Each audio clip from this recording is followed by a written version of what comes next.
はい、こんばんは。今日は遅刻せずに来れました。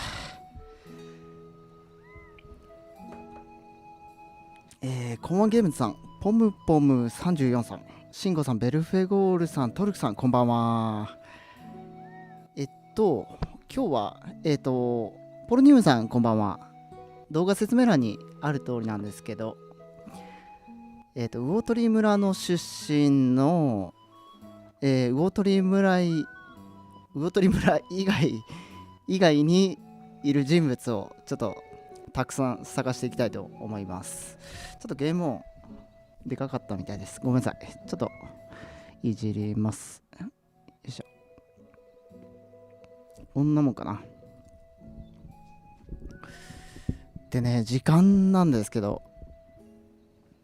僕は長くなると今日思ってるんですが、ひょっとしたらっていう可能性も全然あるので、でも何かしらの考察に発展すると思うんで、そこからなんかみんなで考えたりしていきたいななんて思ってます。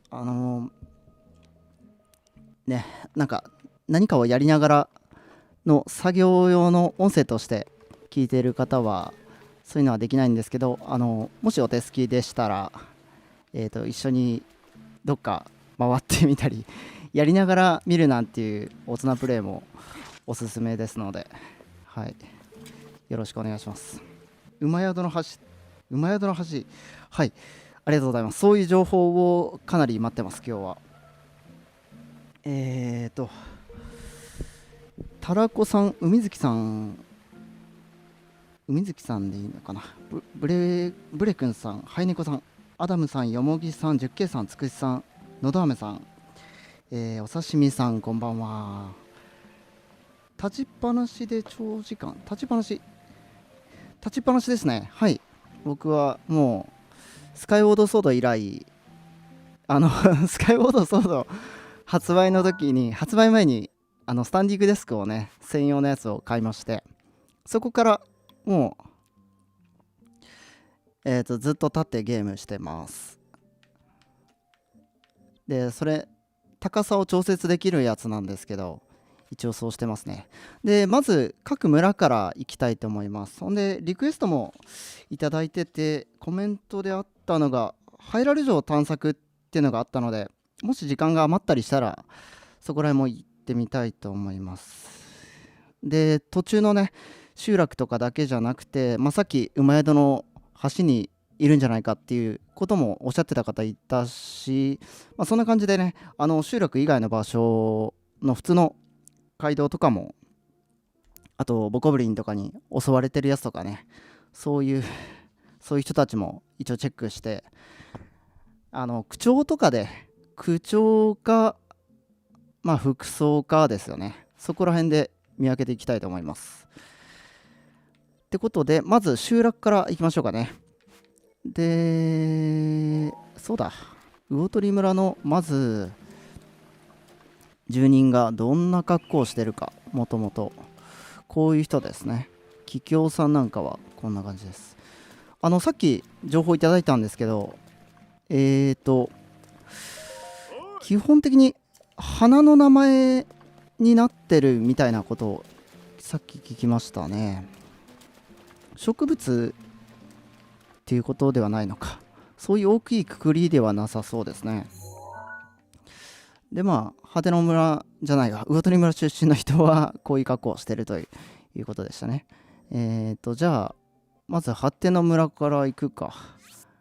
ここには結構いそうなんで、見つけ次第僕が、備忘録として、自分用にっていうこともあるんですけど、皆さんにも、変わりなく役立てるように、コメントに、ね、残していくので、何々村人名何々みたいな感じで一応リストとしてコメント残しておきます。で、僕のコメントっていうのはなんか特別扱いらしくて黄色く表示されるみたいなんですね。ちょっとハイライトになって表示されるみたいなんで、それを参考にしていただければ、考察のね、お役に立てればと思います。塩沢さん、アニメラブッコさん、チュンクロウさん、こんばんは。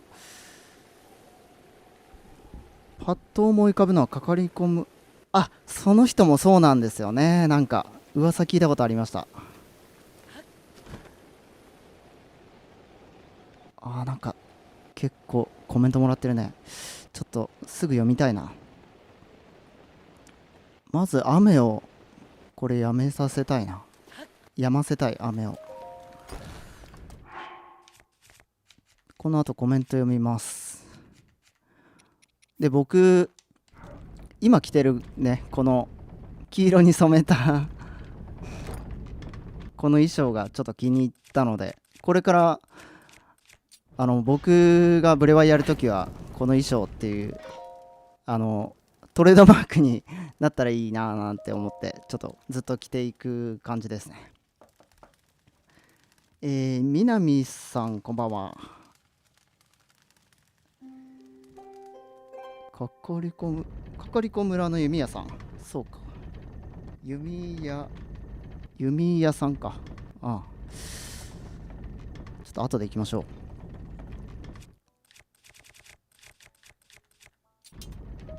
探すのが大変そうなのは街道を歩いてる、そうですね、動いてる商人。そこら辺もね、もしあれ、前パッパペさんに教えていただいたサイトで村人のその世界中のねやつとかもし載ってたらと思ったんですけど、今日は絶対風呂掃除をしなきゃいけないという自分に課していたので、ちょっとその時間がなくなってしまいましたすいません。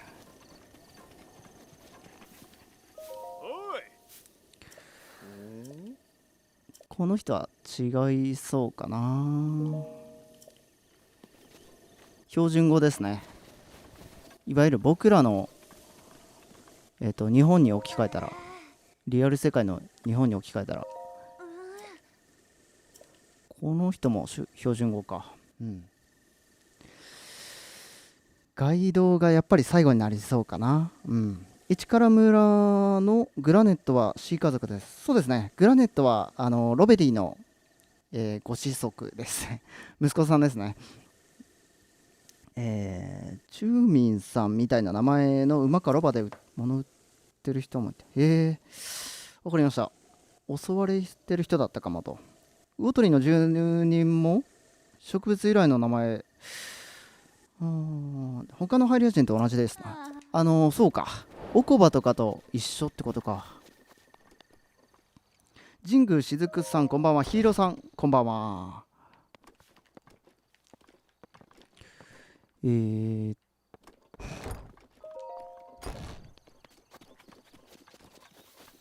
果ての村のなんかありますかね、目撃情報。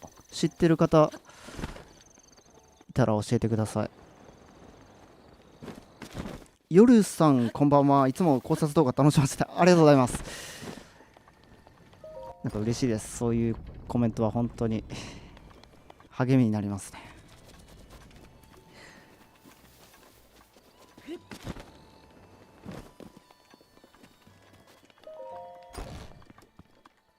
あれここ入ったっけ今。ちょっと記憶がなくなった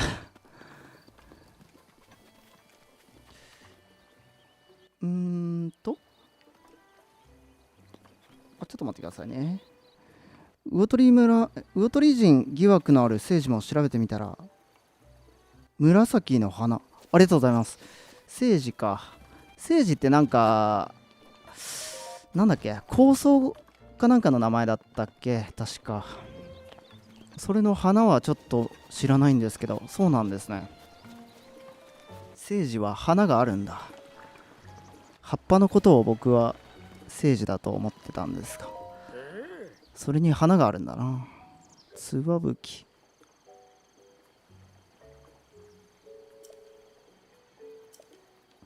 違うかなこの人は。梅さん、なんかかかりこ村なのかななんて思っちゃうね。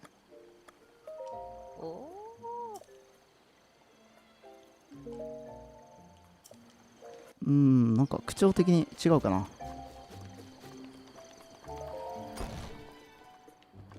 政治ね。政治はまず抑えましょうね。標準語か。私に何か。お疲れ様。お客さんだから標準語とかそういうのあるかな。イベント中どうだったっけ。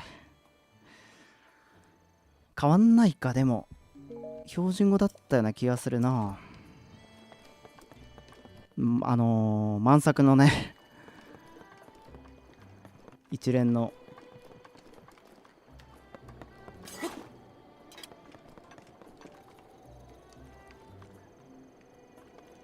あれ、あ、開いた。と梅、ちょっと待ってくださいね。一回コメント読ませてください。すいません。果ての村は風車の奥さん以外は気づいたことないです。風車の奥さん、あ、それ前誰かに教えてもらったやつでしたっけ。ありがとうございます。風車の奥さん、満作は多分違うよね。満作は違うだろうな。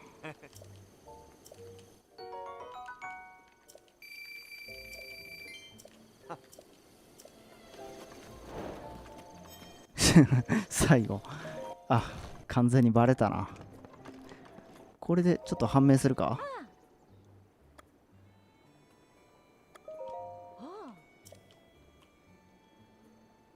下野さん、違うっぽいな。じゃあランチタイムさん、こんばんは。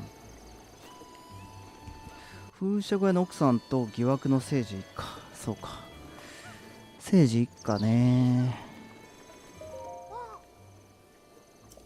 ここら辺は違うね。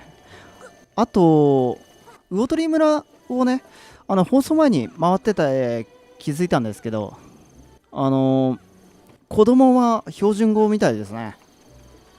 なんかその魚鳥村の方言に染まってなかったっぽいです。だからハテナ村で子供を見つけても、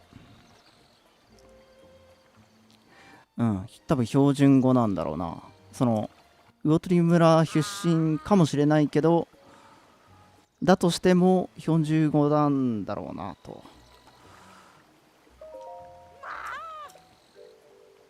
これは違うね。古舘エリカさん、こんばんは。政治は新政治の政治じゃないな。新政治の政治。はあ。梅は、果実より名前ですし、白髪なのでシーカー族説。なるほど。梅さん。年齢で白髪なのか、どっちかがわからないですね。ちょっと。この前のゴム探しの生放送で、魚鳥出身の子供みたいなのいましたよね。いましたね。それが、政治の息子です。いわゆるおかしいな。研究所見張ってる子供、それが政治かな。政治の息子かな。違ったっけ。それ別の人だっけ。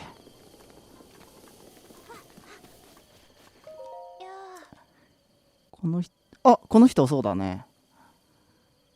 この人が風車小屋の人なのかな。ちょっとそこら辺わかんないけど、主人の代わりに、そうなんだね。風車の、ちょっとこれは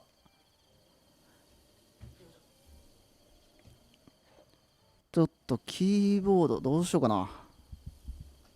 持ってくるか。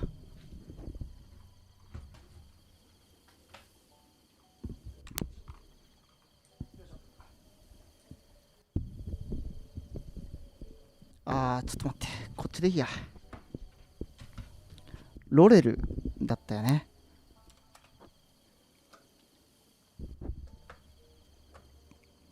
村長さんの娘さん、ありがとうございます。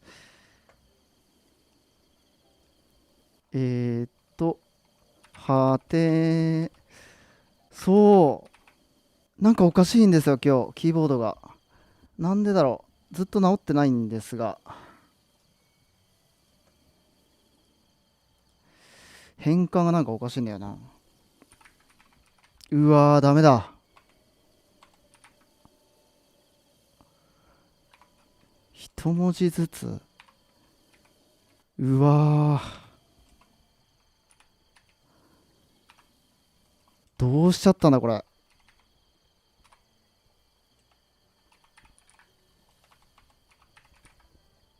うわー、これやばい。ロレル。うわ、どうしよう。これ書けないな。どうなっちゃった？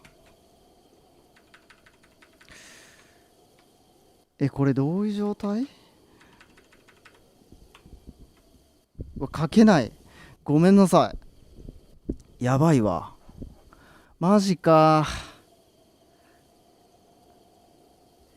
ファンクションキー。あ、今日なんかめっちゃ使ったんですよね。ファンクションキーなのか？そうなるのなる。ファンクションキーか。なんか今日押したんだよね。そう。マジっすか？ちょっとやめてもらっていいですか？ファンクションでどうやってやるんだろう。ちょっとわかんないけど。ダメだな。わかんねえ。ちょっと諦めますね。うわ。キーボード、ちょっと待って。キーボード変えたらいいのかな？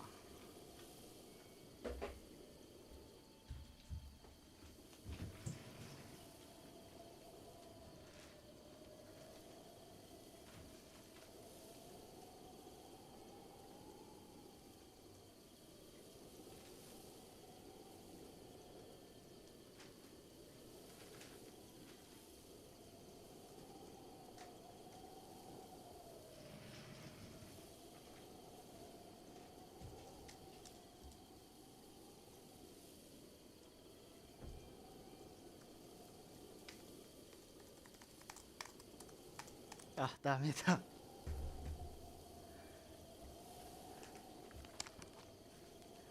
ごめんなさい、ダメだった。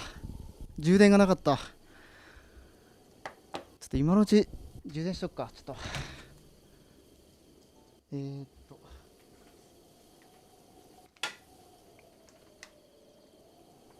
キーボード変えて治るもんなのかな。ちょっとわからんけど、一応後でやりますね。後で僕がもし忘れてそうだったらよろしくお願いします。教えてください。すいません。いや、変換がですね、なんて言ったらいいかな。勝手に無変換で終わっちゃうみたいな。例えばローマ字入力じゃないですか。ローマ字入力でグッて打とうとしたら G だけ残るみたいな。G うってなるみたいな、そんな感じなんですよね。伝わるかなこれ。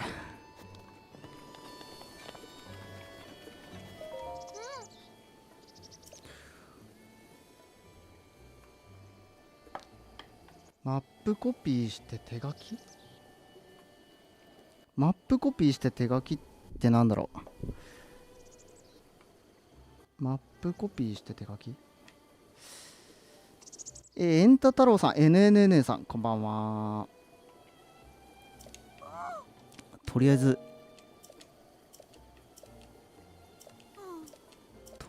進めようか。どうしような。もうマジかよ。パソコンっていうか、僕がなんかやったんだろうな、多分。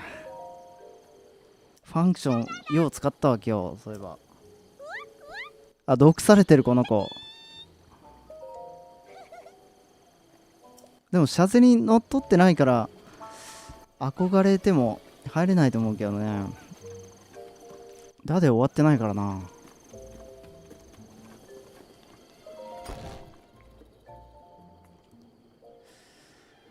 ローレルっていう黄色い花っぽいですと。ありがとうございます。由来か。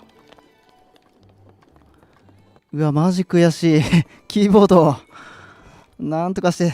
誰か知らないですか、解決方法。なんでなんだろう、この症状わかる方いませんか？もうマジでつれえ。再起動して治るもんなのかな。前回も再起動したし、もうこの人はどうなんだろうね。果ての村の人なのかな。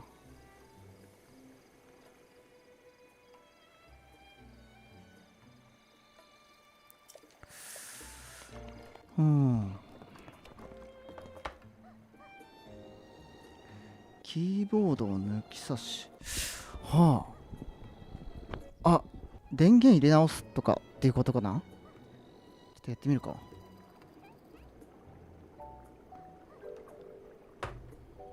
ファンクションの状態がリセットされるかな。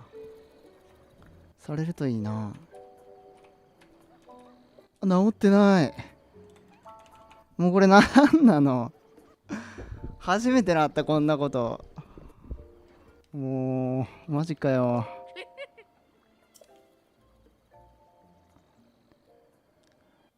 聖司ですね。アジュさんだったっけ。先祖の名前が。でその人と髪の色がちょっと違いました。なので多分染めてる説があるんですけど、染めてるか、髪を染めてるか、まあ根血によってちょっと色が変わったかとか、そんな感じですかね。この人は魚取村から来たっぽいのに口調が変わってないな。でも多分子供が魚取村っぽい人だから、やっぱこの人は魚取村なんだろうな。ちょっと先の方見ますね。解決方法をちょっとくださってる方がいるっぽいので、ちょっといろいろ見させてください。僕は Mac ですね。はい、ありがとうございます。キーボード抜き下を、抜き差しをやったな。デリートの横にあるキー。デリートの横にあるキー。デリートの横は、僕はライトのボタンとスクショのボタンですね。ああ、違うな。何なんだろうね。入力の方を見ても、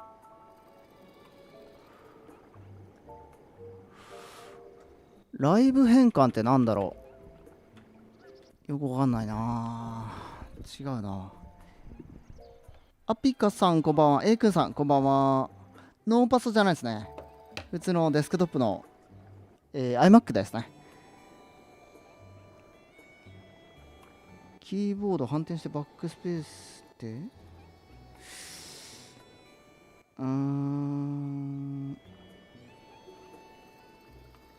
ナムロック、ナンバーロック。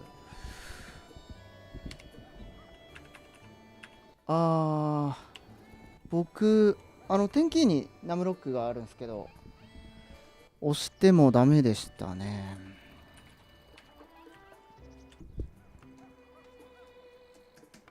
充電中のやつ繋がらないな。ちょ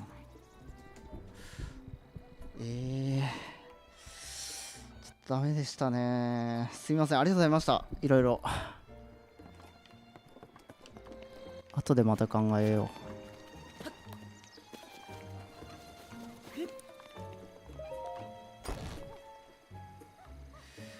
上の方、ゲーム分からず勝手に治りました。なるほど。私の場合、マップを大きくコピーして、その場所に付箋貼って場所分かるように。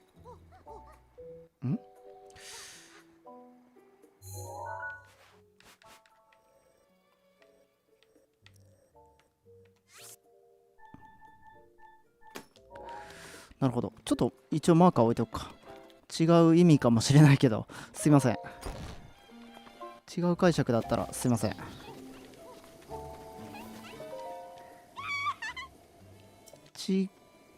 子供はちょっとわからないな。服装で判断するしかないね。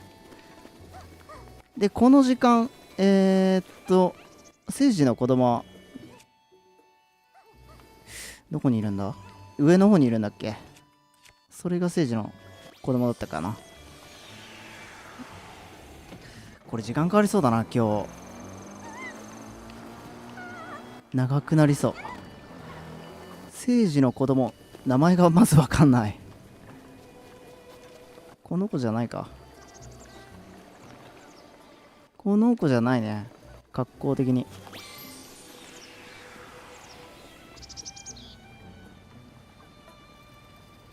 やー、すいません。お役に立てず。いやいや、そんな。どうしようかな。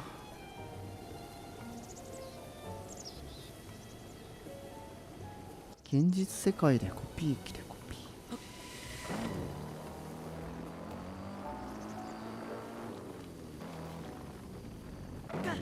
セファージなるほど。ありがとうございます。どこにいるんだろう。上の方で研究所に近いあの子供だっけ？それじゃないんだっけ？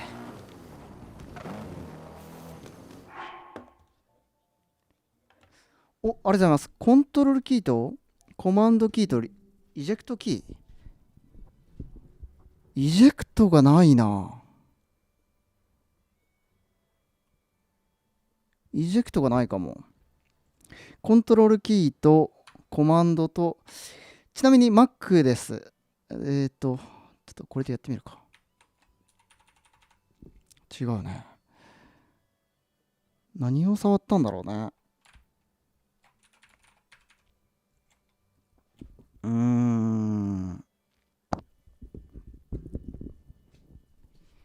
イジェクトってのがないな。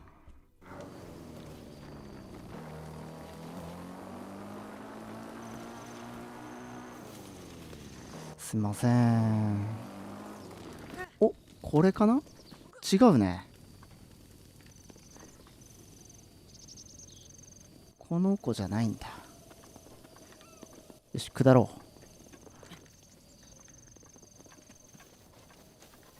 うわ、マジか。めっちゃ悔しいわ。めっちゃ悔しい。キーボード。チキショー。アップルサポート。この時間、もうやってないかな。やってないな。はるさん、こんばんは。いや、めっちゃ悔しいわ。ダメだ。超悔しい。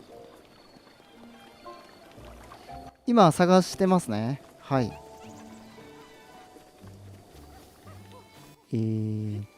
と。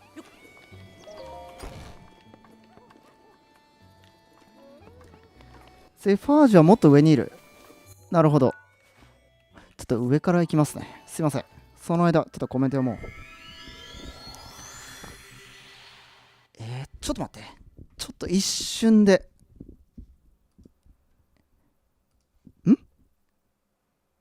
入力モードってとこのひらがなに。入力モードってとこのひらがなに。入力モードがなんだろう。ひらがなに入ってますね。チェック。入ってるんですけど、できないみたいですね。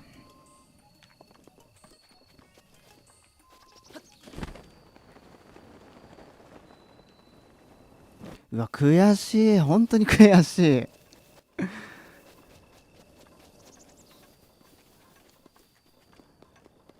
キーボードクラッシュしたいぐらい悔しい。もっと上か。ここら辺？この子じゃないってことだね。もっと上ってことは？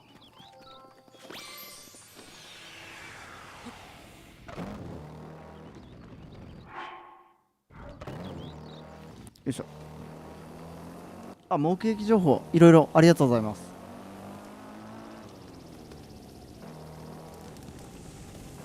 どこなんだろう。近くなのかな。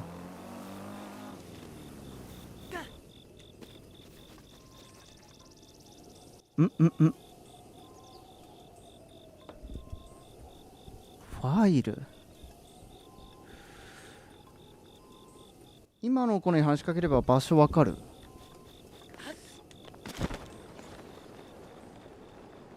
皆さんよく知ってますね。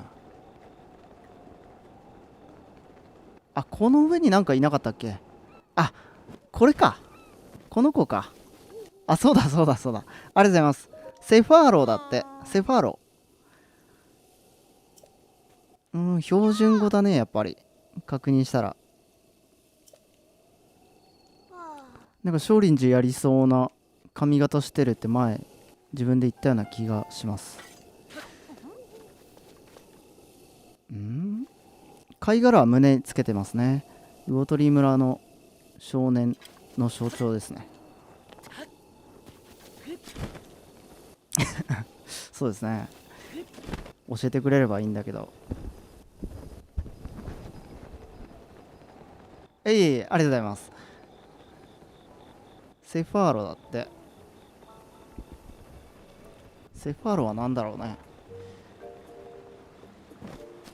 じゃあ魚鳥村の住人と住人の名前と果ての村の住人の名前はそんな区別がないわけだね。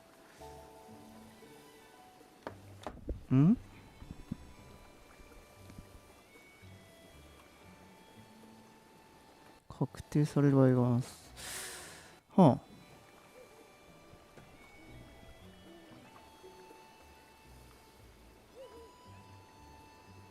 あ。あ、いえいえ。はい。ありがとうございます。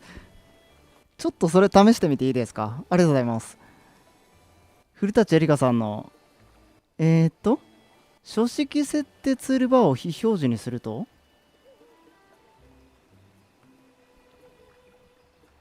なんだろう。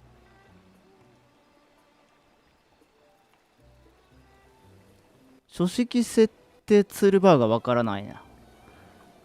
これのことなのかな。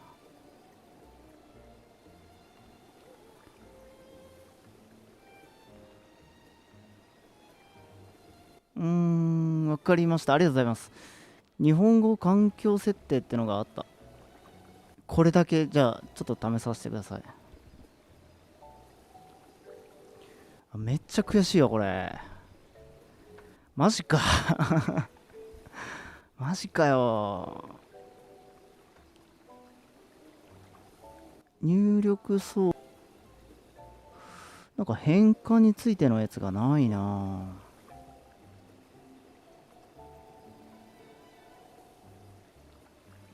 あー、ダメだな。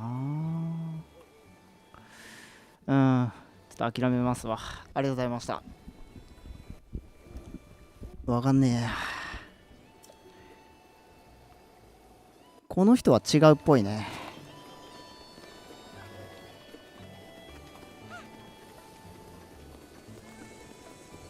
あと入ってない。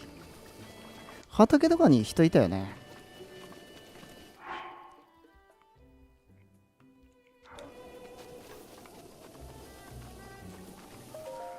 おう。下野さん。ああ、この人か。月見さんが、月見さんだっけ。あの人に、あの人が好きな人だ。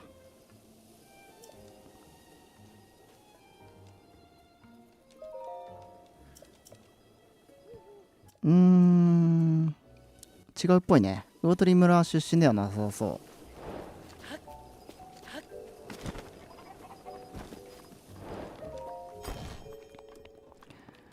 ああ、今日、多分長いわ。人がいない。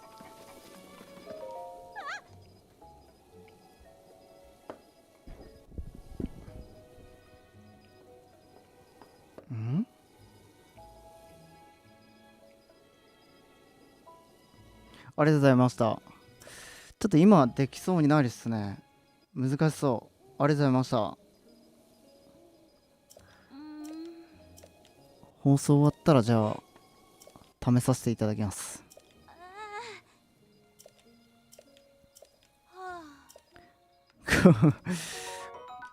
あ、くれた。ありがと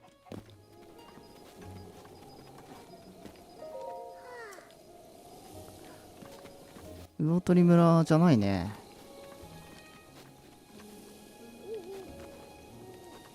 コメント流れちゃってません。すいません。はい。全然拾えてないですけど、申し訳ないですね。目撃情報は後で拾っていきます。大事なコメントっぽいやつは後で拾っていきますね。よいしょ。リンさんこんばんは。リリリンクさんこんばんは。すいません、挨拶遅れました。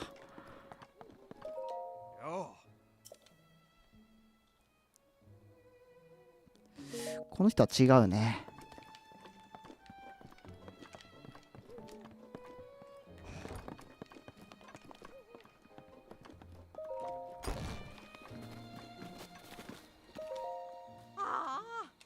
彼女らは違うね。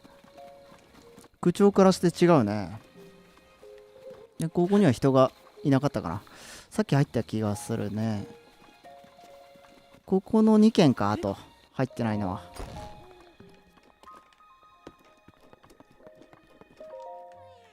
あ、シオンくんか。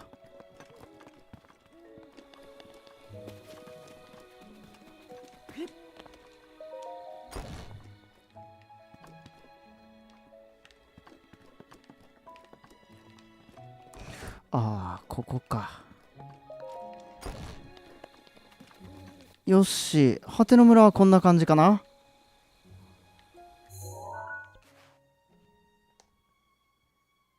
リサありがとうございます。台湾混ぜそば隊ありがとうございます。はい、3食ぐらいいけるか。ありがとうございます。いただきます。助かります。果ての村はこっちか。2人3人っていうことにしとこうか。一応星を置いていく形式にしよう。キーボードが使えないという非常事態なのでこんな風になるとは思わなかったな。次じゃあゲルドいきますね。ちょっと雰囲気変えていきましょうか。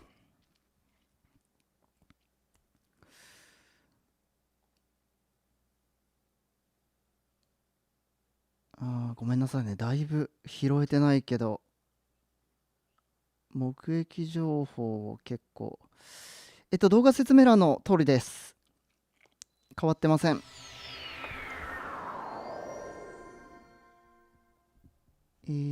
ここはあったな。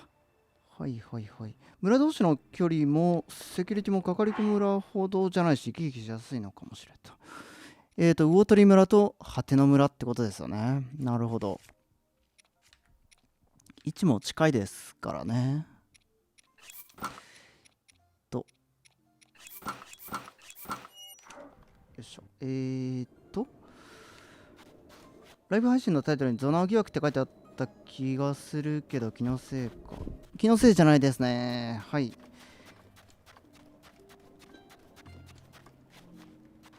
説明書かれてない？本当？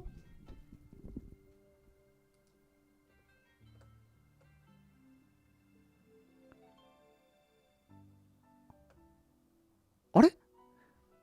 書かれてないですね。ごめんなさい。本当だ。あれだ。コミュニティタブの方に書いたのか。ちょっとそっちからコピペはできるよな、さすがに。頼むぞ。すいません。教えていただいてありがとうございました。失礼しました、本当に。これかな。これを貼ったつもりだったんだな。よいしょ。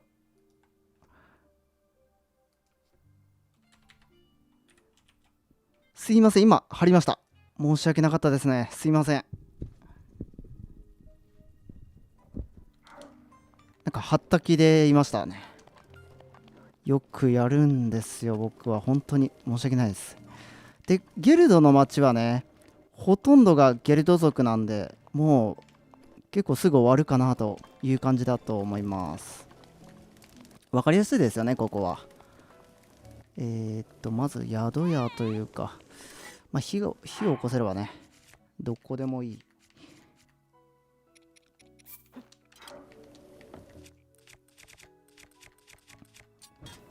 よいしょ。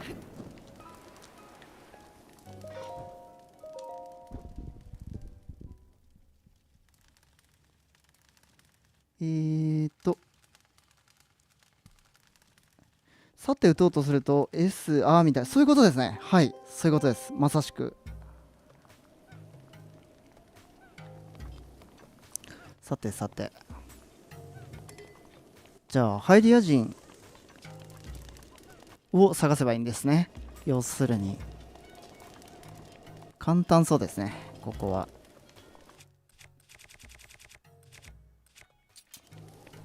ありがとうございます。ここは OK。移動速度、ありがとうございます。そうかそうかそうか。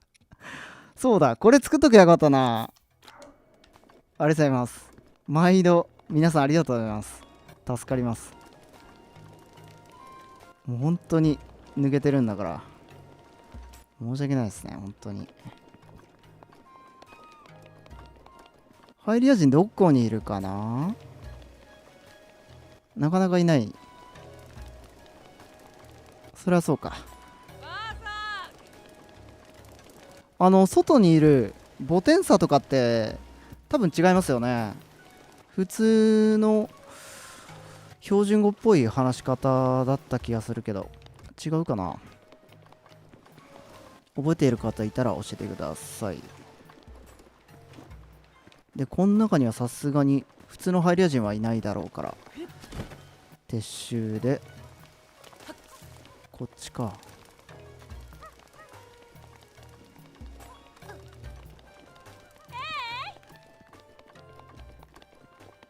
お、タバ馬。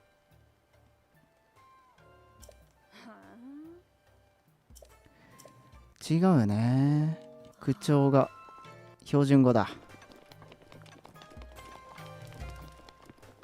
根血、ちょっと下の方行きます。ワーシャ先生、恋愛教室。恋愛教室ってどこでしたっけ。ここでしたっけ。あ、違うか。ここエステ。恋愛教室どこだろう。魚取出身の商人がいる。ありがとうございます。ごめんなさいね。自分の耳に聞こえてくる読み上げのコメントを先に、拾っちゃってる時もありますけど、すいません。ワーシャってなんだろ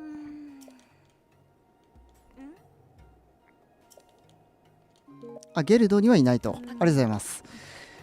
道を歩いてたりするっていうことかな。商人だから。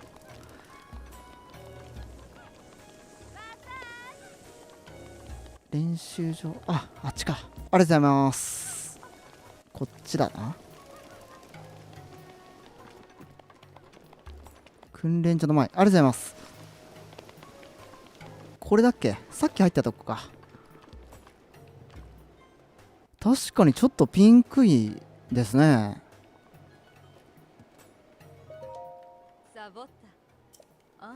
なるほど。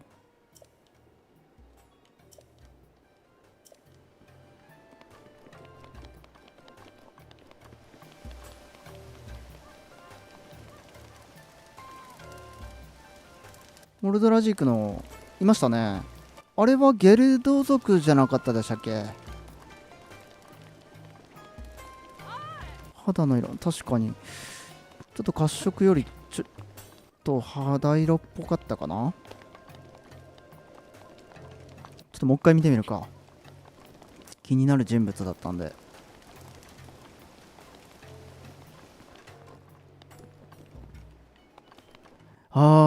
肌もそうですね。根血血でその薄まった説ありえますね。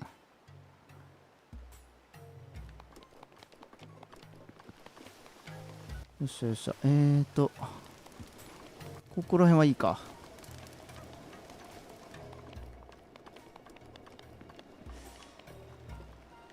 うん、寝てるからお子さんとか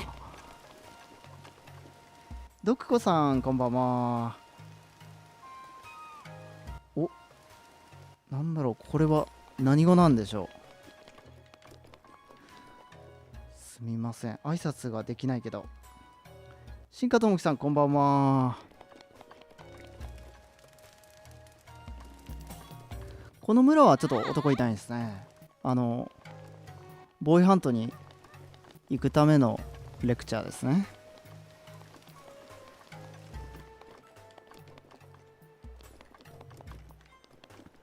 ハイリア人、あ、いた。有利、服装普通、喋りも普通ですね。あと40秒で食事が切れると。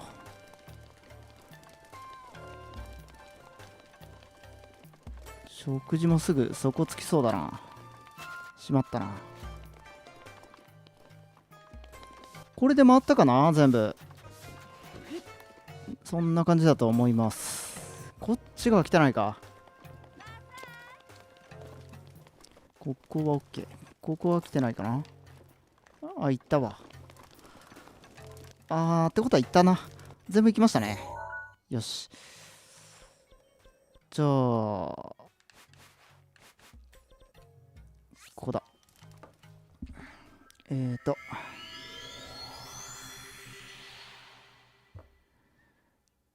女性しかいない街の真ん中に放火する悪魔。遡ると、今はなんか魚取村以外の場所で魚取、ありがとうございました。はい。魚取村からはハイリア大橋を通ってくるらしいので、ハテノと魚取はかなりアクセス悪いはずですと。ほう。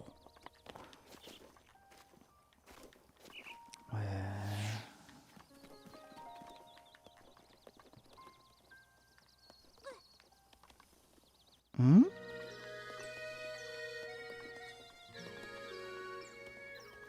あれ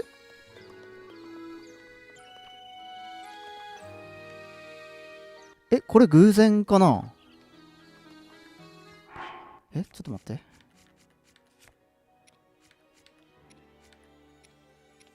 ちょっとユニフォームに着替えますすいません。ロシア語ありがとうございます。これさ、四角形で中にも四角形があって、でこの途切れてるところが一辺だけあるっていう、これブレワイ続編セカンド PV の遺跡と一緒ですよね。床とで、これどれ見ても欠けてるんで、かすれて取れたって感じではなさそうですよね。一緒じゃないですかこれ。今偶然見つけたけど、これはなんかあるのか。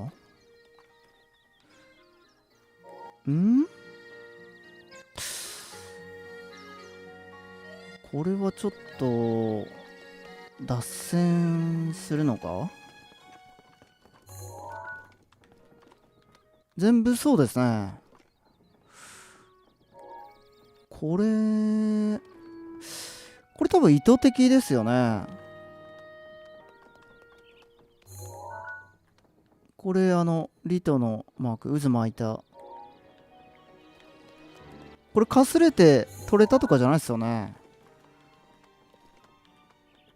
どうだろう、他のかすれてるところが一緒だったらちょっとコピー説もありえるか。かすれてるとこ一緒か。一緒といえば一緒なのかな。他のここら辺のさ、かすれてる場所もう一緒だな。ただのコピーなのかもしれない。でもはっきり途切れてるようにも見えなくないかな。どっちに捉えればいいだろう。かすれてる部分も丸々コピーしちゃってますね。どう捉えたらいいでしょうね。ちょっとわからないですね。考えながらちょっとじゃあ街ブラブラしましょうか。ブラタモリしましょう。ハイリア人を求めて。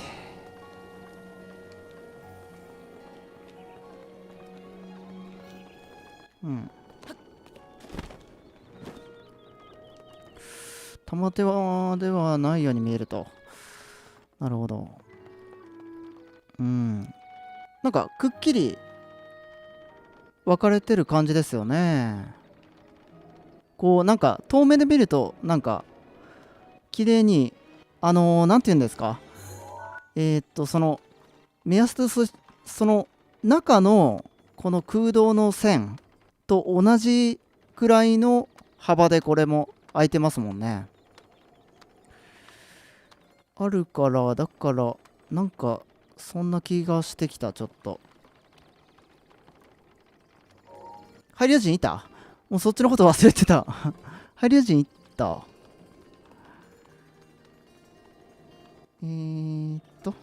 食事。ありがとうございます。よし。ハイリア人、どこだろう？上かな？下かな？下かな？全部そうですね。意味あるのかな？なんか。リンゴの夫婦ですよね。いたいた。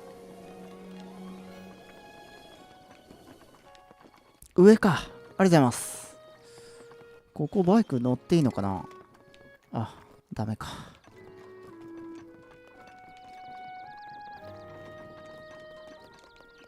ここバイクで走ったら結構笑えますけど。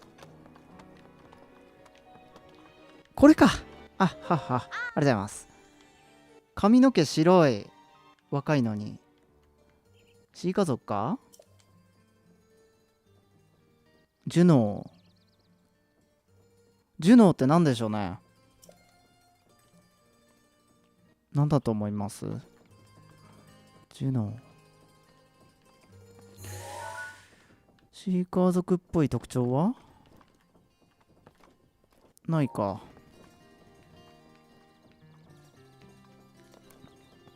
あれ今動いたな。かすか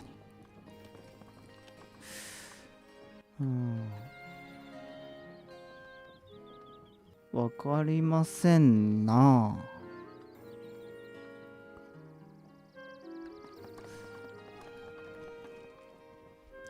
よいしょ。次は、歩いている商人に疎りっぽい喋りの人がいたような。ありがとうございます。どこだろうな。昼はキノコの店の前で二日酔い対策みたいな。よ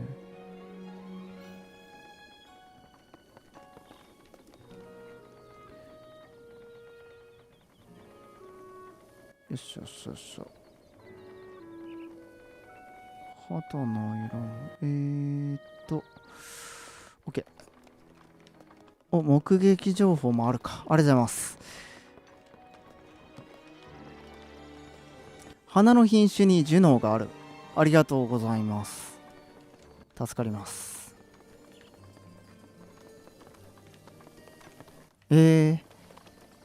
人名にも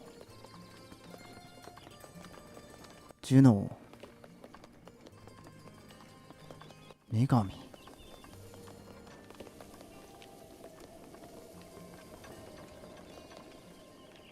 あ、これが旦那さんかな。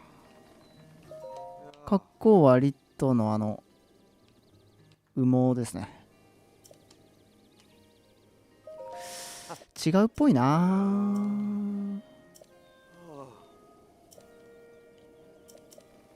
違うね。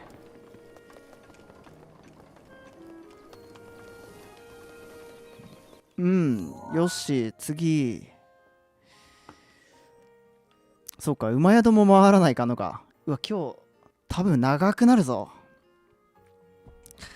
リトの馬宿、今行きましょうか。あそこ、近くに祠がないので。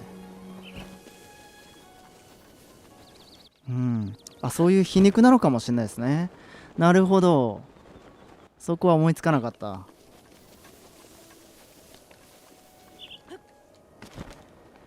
今、飛び込もうとしたね、リンク。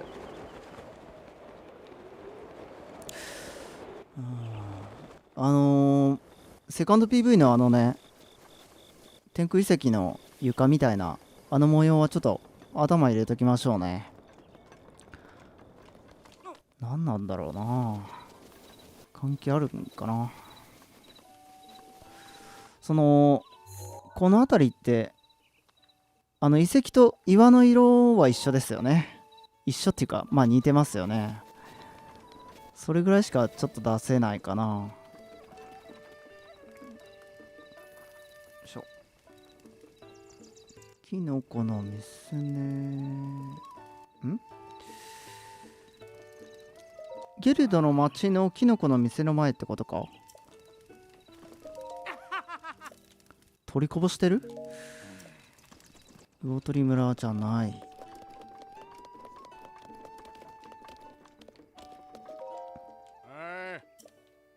いないね。テリーはさすがに違うから話しかけなくていいと。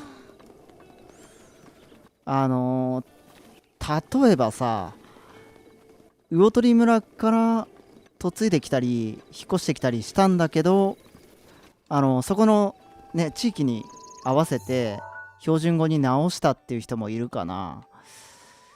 リアル世界だとそういうことはよくあるじゃないですか。だからそのパターンだとちょっと調べようがないんですけどね。ふと思ったという。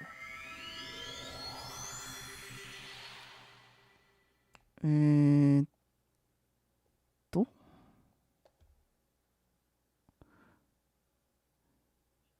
ロシア語か。ありがとうございました。はい。ギラヒンもこんなん出してましたね。ひし形の魚柄の縦の模様って魚取村の家の中に見られる模様。そうでしたね。はい。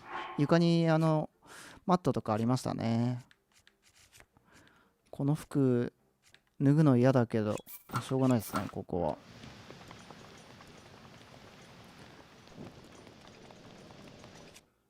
まあないかな。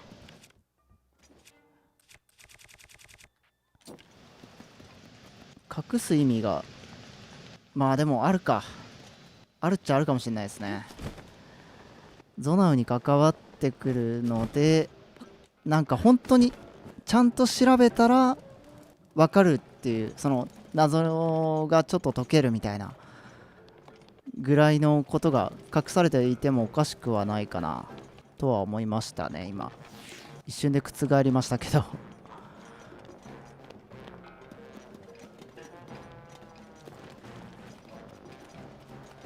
南採掘場か。あ、そう、こも忘れてたな。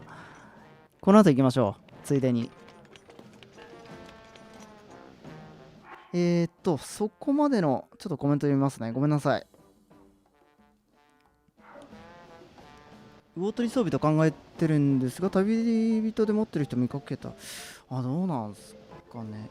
いるかもしれないですね。うさぎ柄とかあったな。あ、しおんさんこんばんは。ギラヒムの魔力で出す壁もそうでしたね。必死型でしたね。ギラヒム系は基本必死型でしたね。高則さんこんばんは。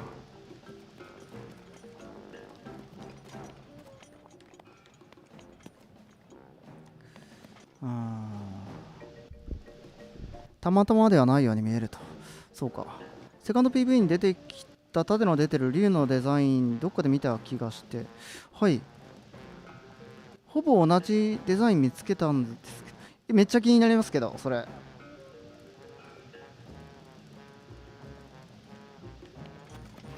もしよろしければじゃあ教えてくださると嬉しいです。青沼さんは全く同じデザインを意味もなくコピーしないと思うけどと。なるほど。そこら辺どうなんでしょうね。でもかすれ具合も同じ感じでコピーしてあったので、そこが気になってるんですよね。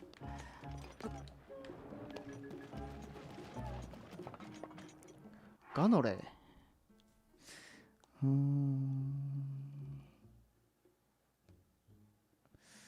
るほどなるほど。顔がすごいステージの夢に似てると。バラの品種にジュノーがあると。よ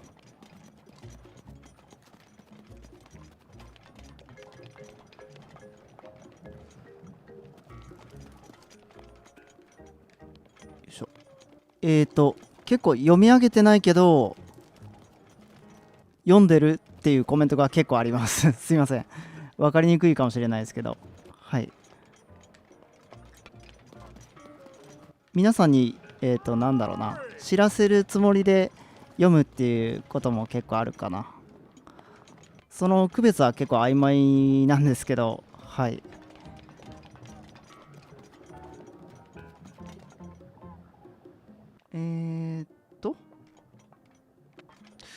ヒヨドリジョウゴという植物があるみたいですと。ヒヨドリジョウゴ。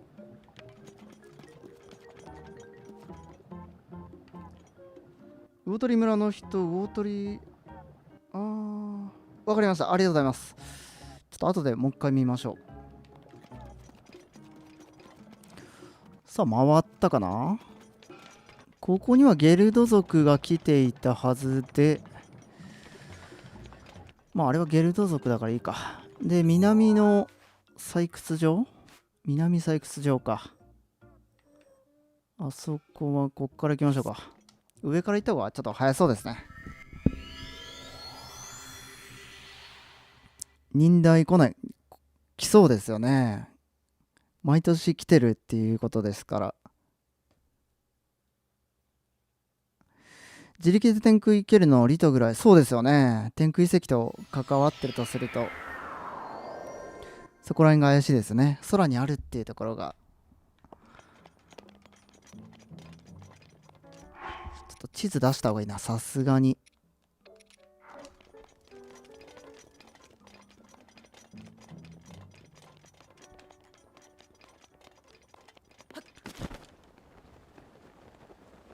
あれこっち。あれか。上行けばいいんだね。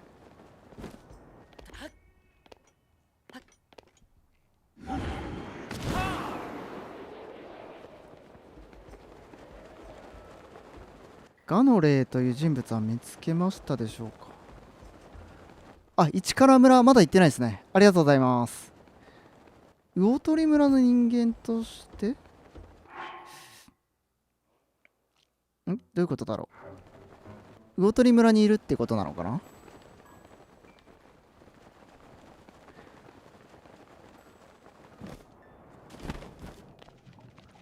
カラカラバザールに魚取っぽい人いる。なるほど。カラカラバザール忘れてましたね。どこだったか。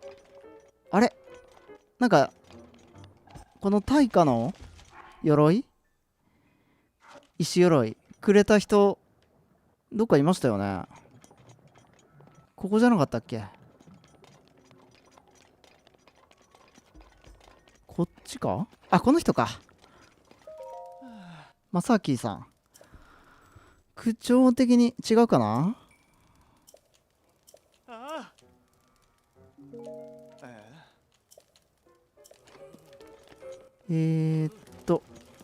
他にはいないかな。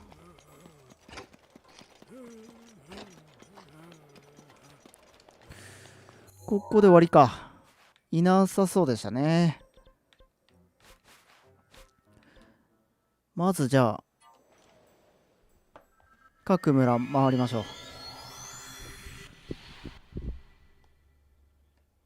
う。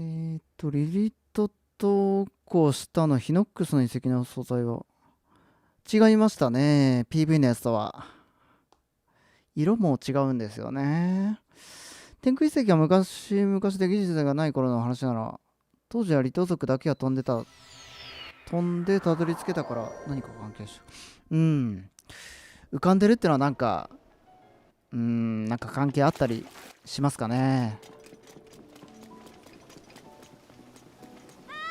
そこら辺がね、進まないんですよね、考察が。材料がなさすぎてちょっと。双葉は違うだろうな。完全に大阪生まれだし。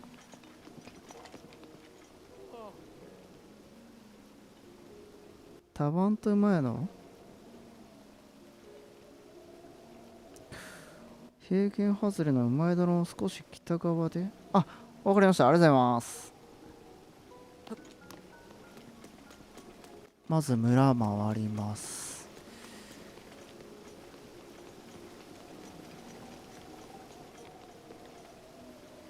ゾーラの里っていないよね。ハイリア人一人もいないのかな。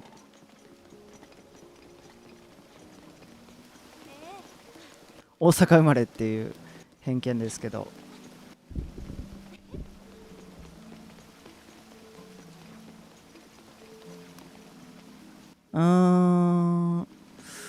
いないか。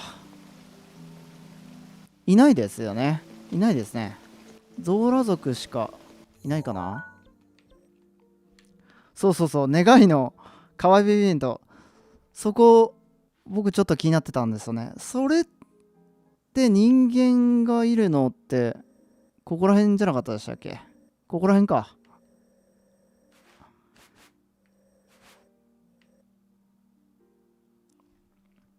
えっ、ー、と。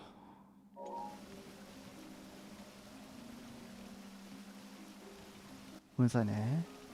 コメントが。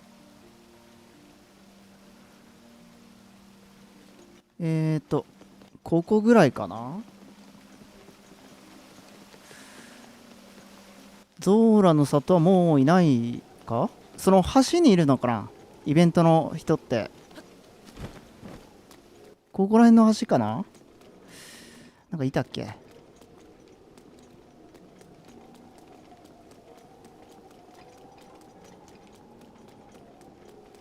違うか違うか。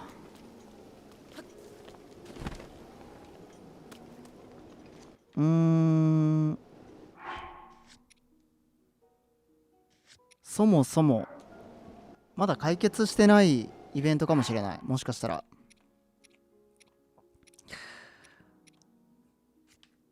じゃああとはかかりこ村行ってみようか。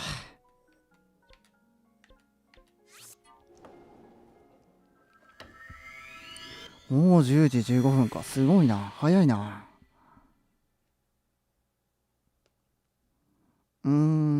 わかりました。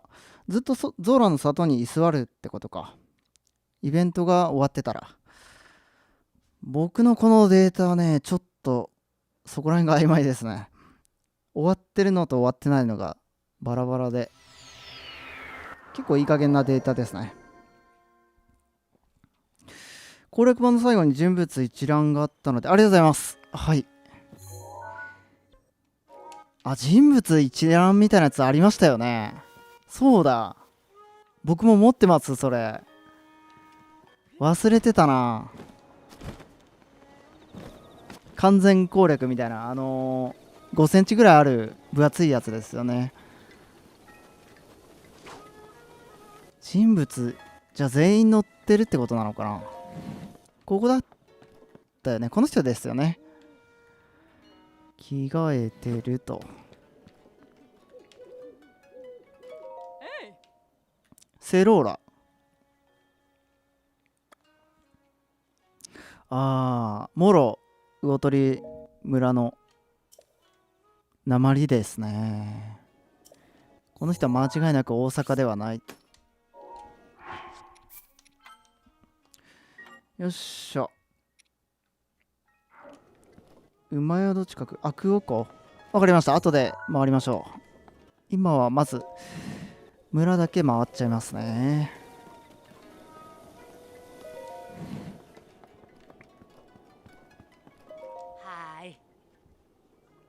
シトラシーカー族だろうな。ーっと他にいなかったかな。カンギス、この人も違うっぽいね。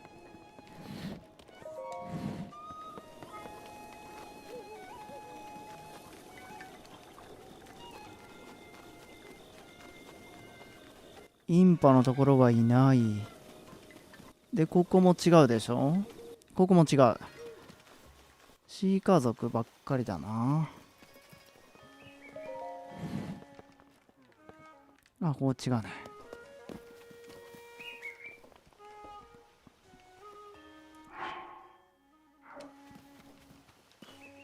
右に行ったあたりのおばあさん。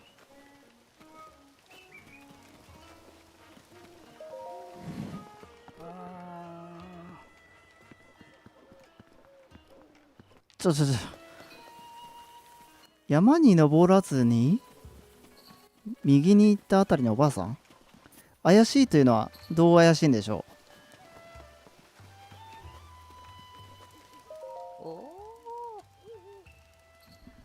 まあなんかそのまあ特別な任を与えられてた感はありますよね。いろいろなこと知ってるんで。リンクが最初来た時すぐ気づいた方でしたよね、確か。あとはいないかな。ラズリー違ったっけ。どっかから引っ越してきたんじゃなかったっけ。違うか。さっきの似たデザインのやつの場所、ローメイ遺跡入り口。ローメイ遺跡入り口。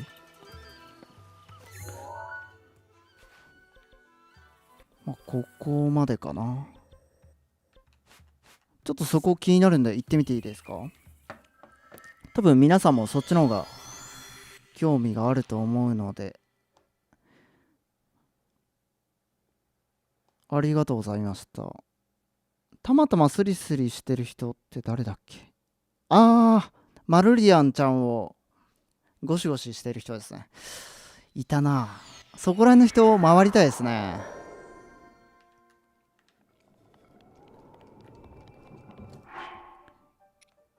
ありがとうございます。セローラ入り口でしたよね。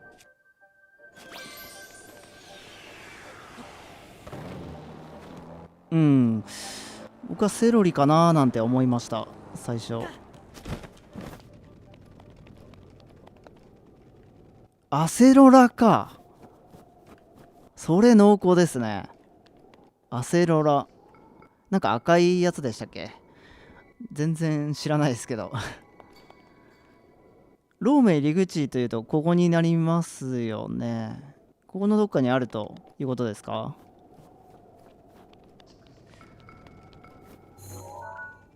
また見にくいとこ選んだな俺が。ち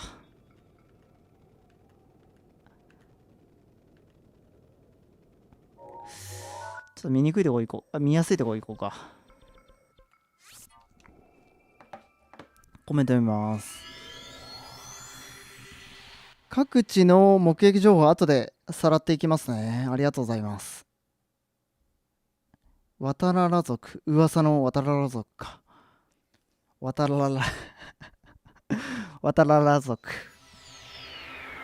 根強間の祠の前の階段のてっぺんに、すごい一定間隔でコツコツとしてから暇な時はそれやって癒されてます。なるほど。ありがとうございます。よっしゃよっしゃ。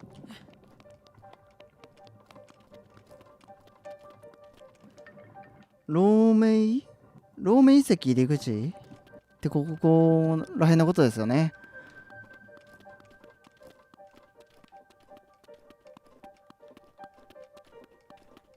同じやつがあったというのはこれのことですか？もしかしてこれのことなのかな？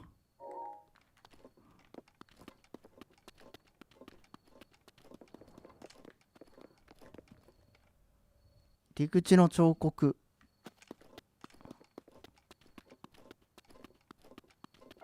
これのことなのかな？やっぱりこの渦巻きのことですかね。別にあるのかな？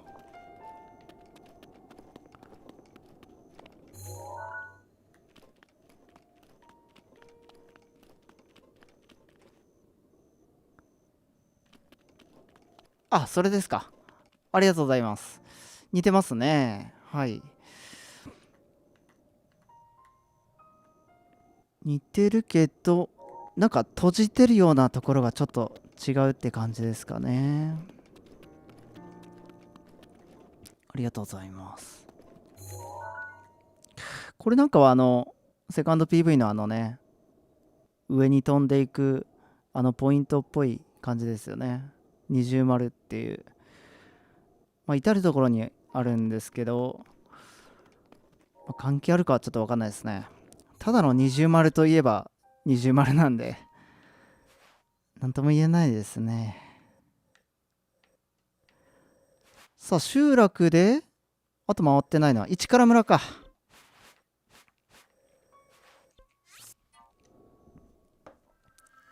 笹野くんってのはなんだろうな。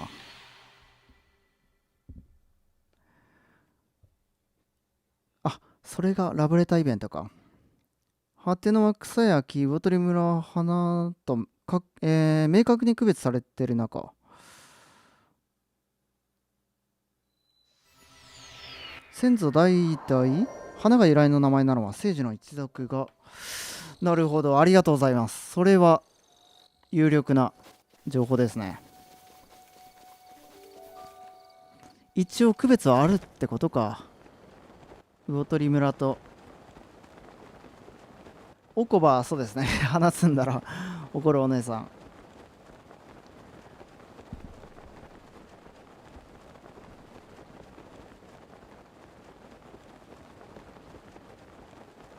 さっきの似たデザインのやつの場所の、あ、それ読んだな。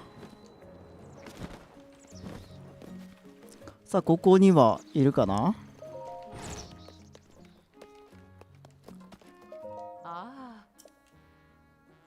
違うっぽいな。カイサーとか言わないもんね。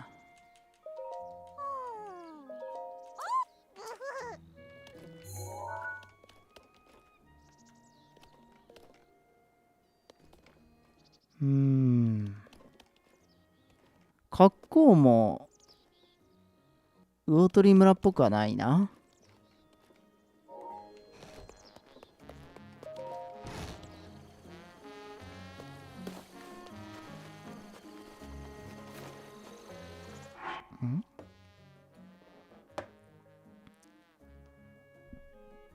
伊崎さん、こんばんは。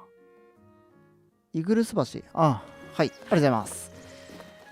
目撃情報めちゃくちゃ来てるな。ただ、魚取村かはまだ未確認ってことですよね。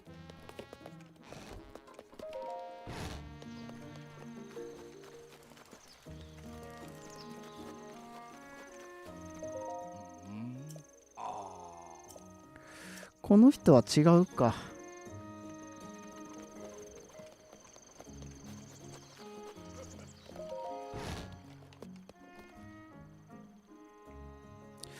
上の方はサーディン荒野とで、なるほど。はははは、セロラ、魚取、アセロラ、なるほど。はい。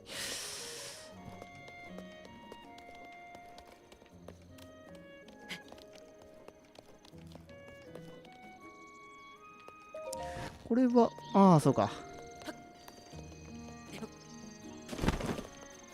時計回りに回っていこう。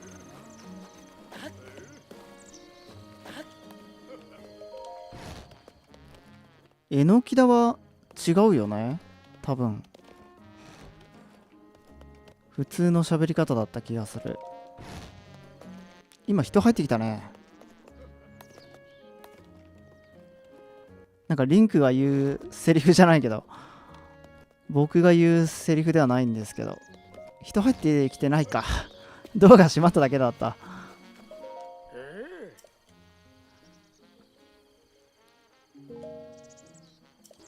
違うね。お、ロバ。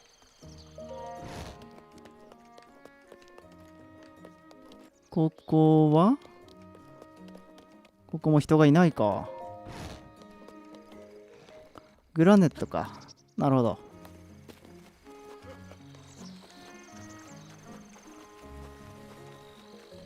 そうなんだ。カポーだ。ああ、そっか。ここにいたんだ。ごめんね、忘れてて。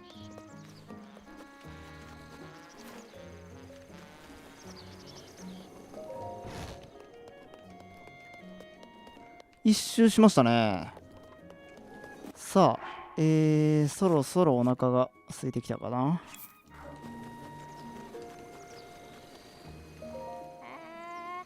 バさん。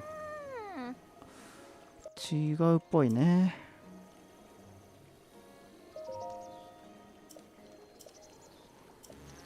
うん、違うね。さあ、次だな。あと行ってないとこって、どこでしたっけ？コログの森は、ハイリア人とかいなかったかな？多分。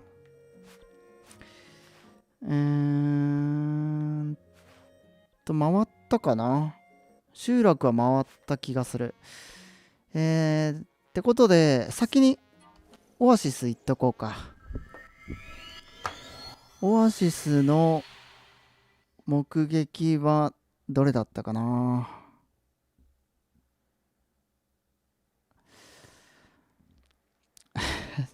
これ探せるのか？探し方がわからない。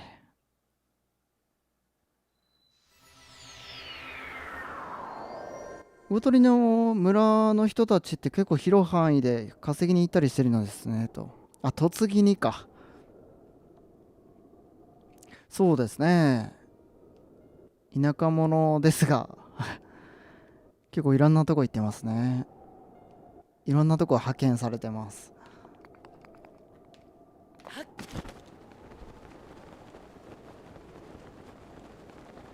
ちょっとカラカラバザールの目撃情報がちょっと探せないんですけど、どうしよう。わかる方いたら。ああ、これか。ノビルっていう魚鳥っぽい人いますと。その人見て回ろう。魚鳥っぽいか。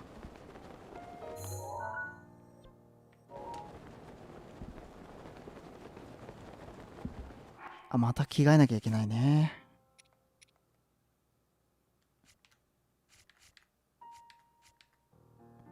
ん？これでいっか。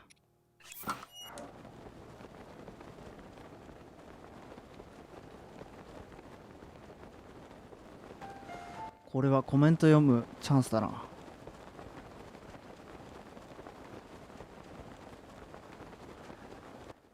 集落、これで多分回り終えると思うんで、次はじゃあ、闘技場とかそこら辺のね、目撃情報あるんで、建物っていうくくりでいきましょうか。回りましょうか。建物で回りましょう。で、最後、道端ね。ほんと、この広いハイラルのどこかという全体のくくりでいきましょう。それがかなり難易度高いと思う。というわけで、カラカラバザールが終わったら、建造物カテゴリーで回ります。眩しい。名前なんだっけ？ノビル？はい、ありがとうございます。ノビル。よいしょ。小柄しさん、こんばんは。いさきさん、こんばんは。すいません、挨拶遅れましたね。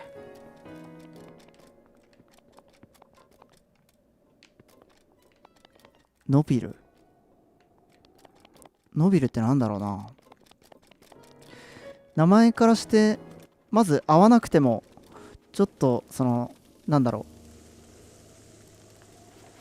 う、推察ができるというかね、考えれますよね。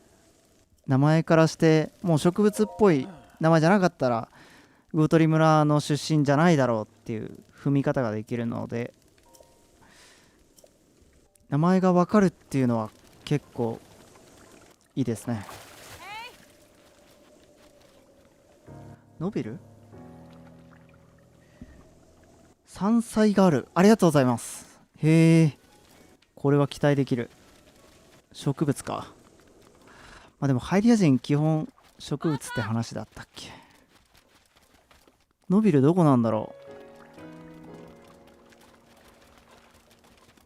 ここのリンクの女装服売ってくれる人ってビビアンでしたっけ、名前。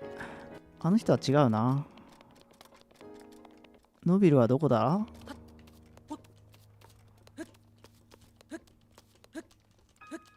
ここはビビアンだから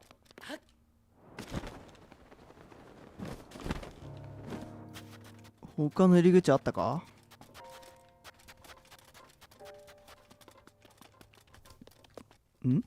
ノビルが見当たらない。ベンジャミンさんの上にいます。ありがとうございます。ベンジャミンさん。ベンジャミン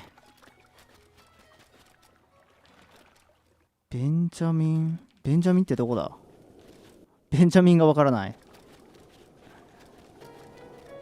なんかさっきあったような気はするけど。ベンジャミンって名前見たような気がする。どこだっけ忘れちゃった。シュッシュ。ベンジャミンどこ。この人でじゃないだろうな。砂嵐見てる人。なるほど。どっかの上だったよね。岩の上とかじゃなかったっけ。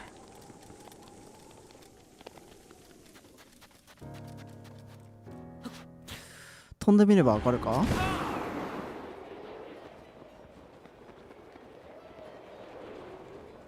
でしたよね。高台でしたよね。どこだろう。あれかな。あ、これっぽいな。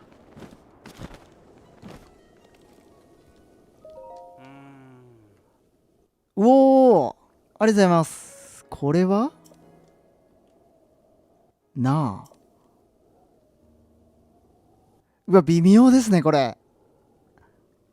どうでしょう。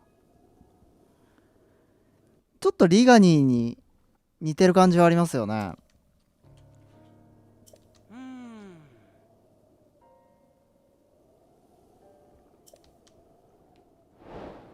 あ、ベンジャミン、ありがとうございました。なあ、ちょっと違うかな。魚鳥村ではないか。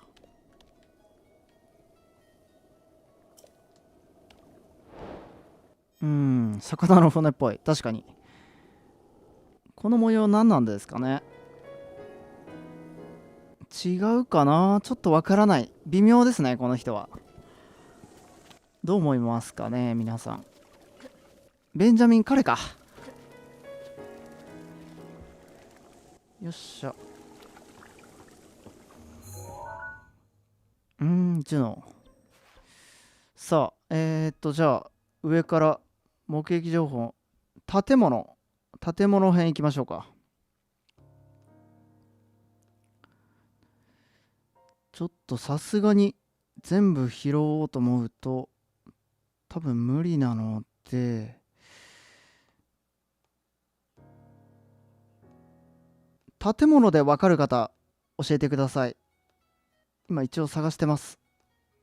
さっき闘技場跡ってのはなんか見たんだけど、コメントを今ちょっと探してます。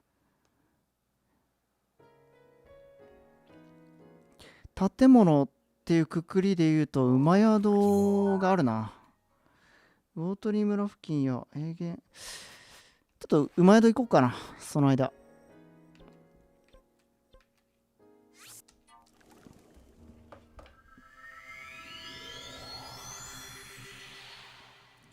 これがガノレーさん。ハイラル平原とかに魚鳥出身の瓦礫漁ってるガノレーって人がいます。ん各地にいるってことですかね、同じ人が。そういうことなのか。瓦礫漁ってるって古代素材売ってくれる人かな。違うか。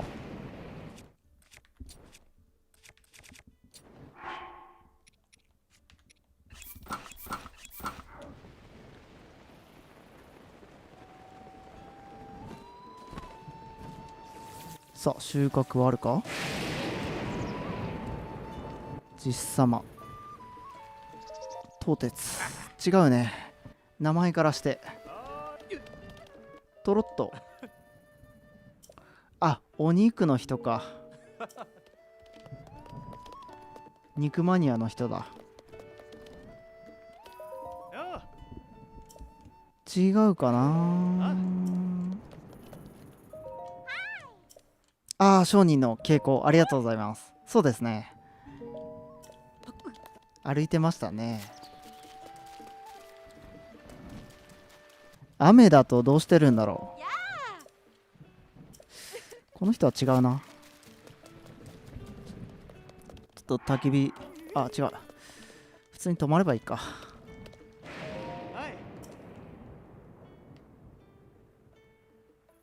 ん？何これ？これあれか。その、蹄鉄ってやつだな。そっかそっか。ちょっと考えすぎだった。一瞬磁石かなんかだと思ってなんだと思って。ガノレーさん、ここら辺にガノレさんがいるのかな。魚柄の盾ありがとうございます。ちょっと雨止んでないじゃないですか。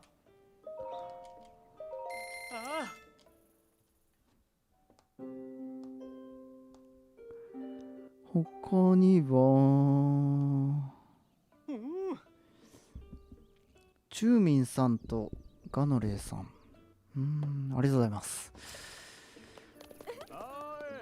さて商人は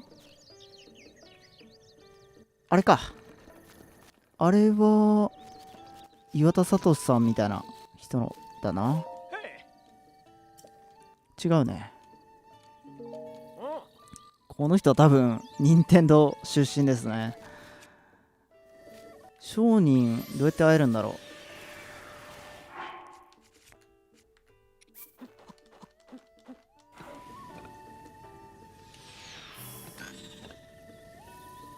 よいしょ。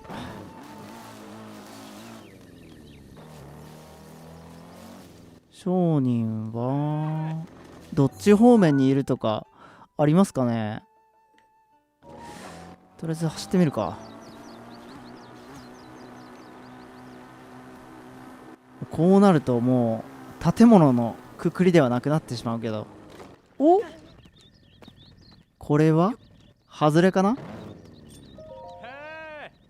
あー、いいがだ。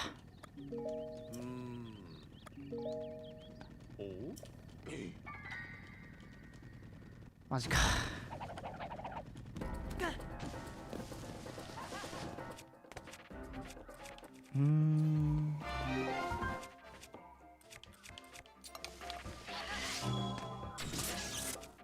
はい、消し去った。イーガダンっていつも逃げますもんね。いつもドローンしますけど、5ダイヤ打つとだんだんイーガダンの数を減らせるんじゃないかっていう運動をしてるんですけど、まあそれはありえないかな。そこまでリアルじゃないですよね。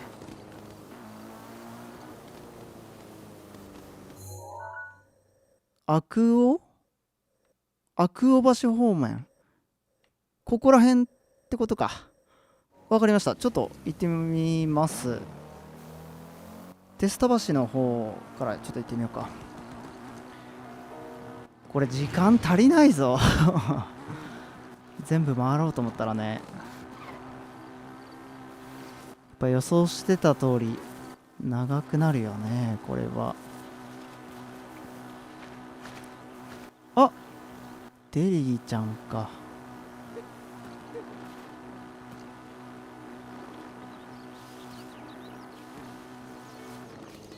お、違うね、斧だった。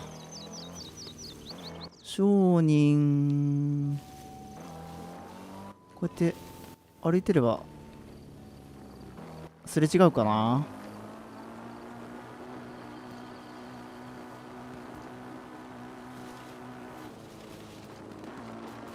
合わないね。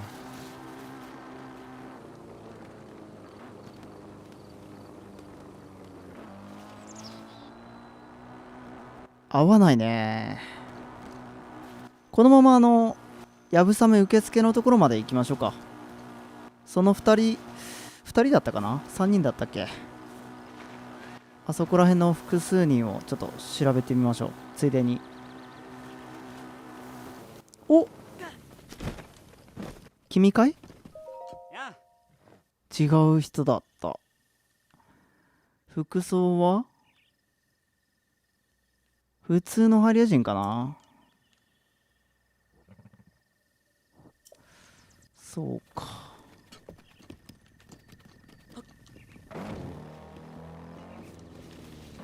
やぶさめここら辺じゃなかったっけ。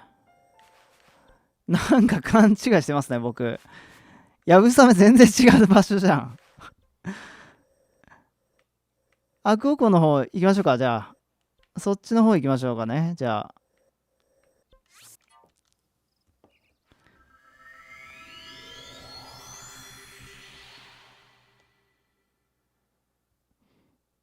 他には目撃情報僕が終えてなさそうだったらコメントでよろしくお願いしますさすがに魚柄の盾持ってました今。見とけばよかった。あれシーカーロックっぽいな。シーカーロックだね。ここら辺ってことですかね。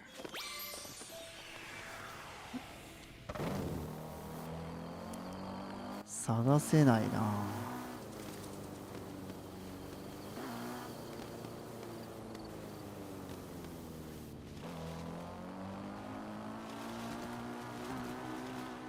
あんまこっち近づくといないか。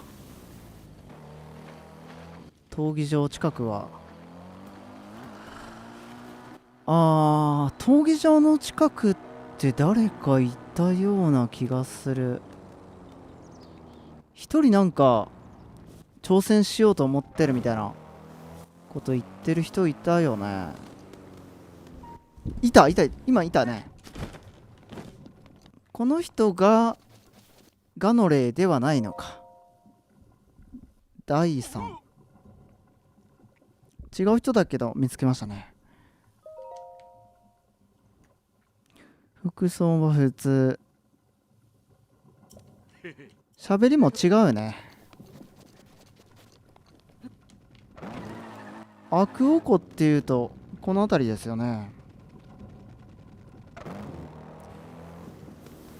こっから道に沿って走れば会えたりするかな。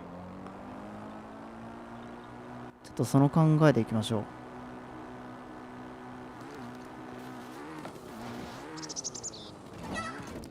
うわ、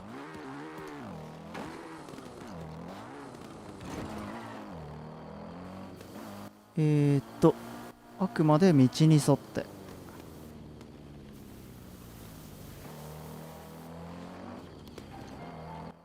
襲われてる。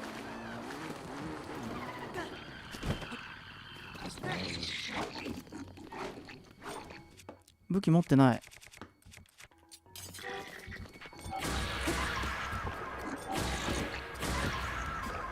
ほい、君は誰だい？ニルバー。違う人ですね。そうですね。馬、また次にしますね、じゃあ。トンミさん、髪の毛白いんですね。シー家族なのかな？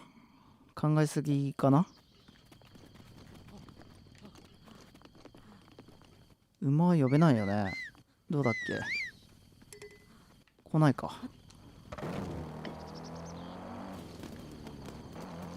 ニルバーナっぽいですね。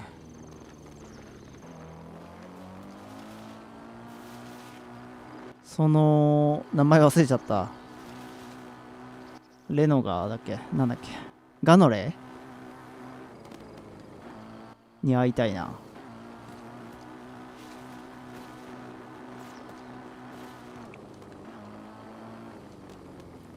ガノレ氏はどこだ？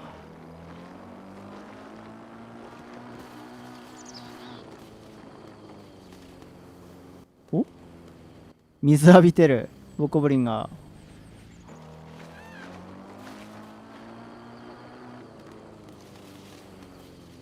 これはダメだね。絶対伊賀だ。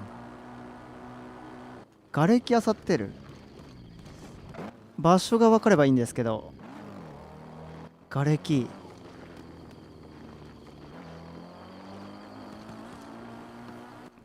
を漁ってる。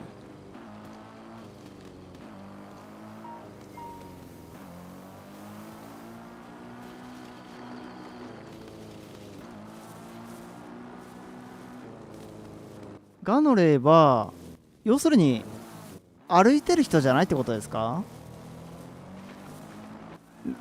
時たま瓦礫を見つけたら漁るっていう意味ではなくて、ずっと瓦礫を漁ってるってことなのかな？どっちなんだろう。そういうことであれば特定の場所にしかいないってことか。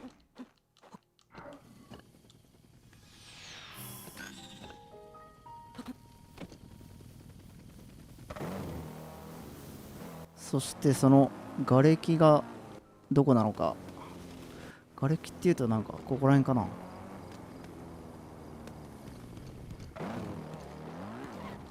始まりの大地じゃないってことだから、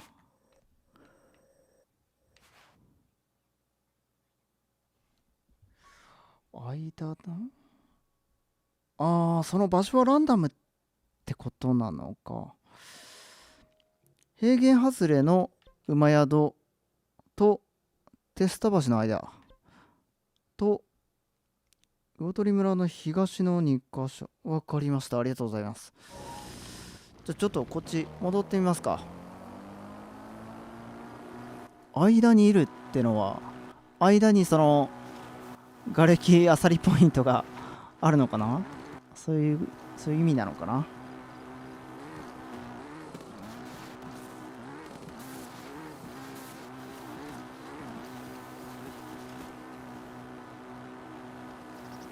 地域小キーボード名悔しいぜ。本当に悔しいぜ。この人じゃないな。これは任天堂出身だね。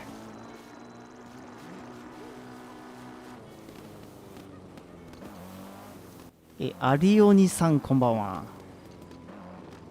この間で瓦礫ってこれかな？瓦礫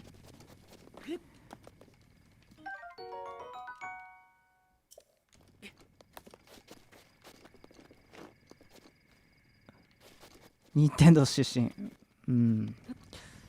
そこですか？じゃあここにいないってことは外れってことか。魚鳥村の東ってのはそれも瓦礫っていうことなんですかね。東というと、ここら辺ってことか。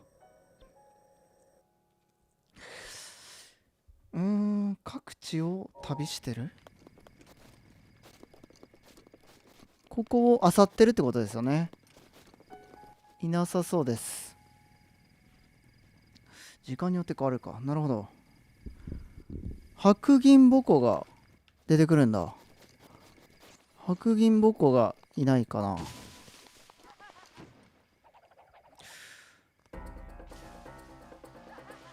なるほど。じゃあ有働さんのせいか。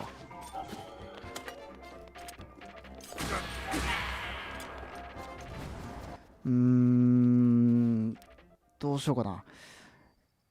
じゃあガーノレさんを見つけようと。じゃあ魚取村行きましょうか。とりあえず東にいるという目撃情報なんで、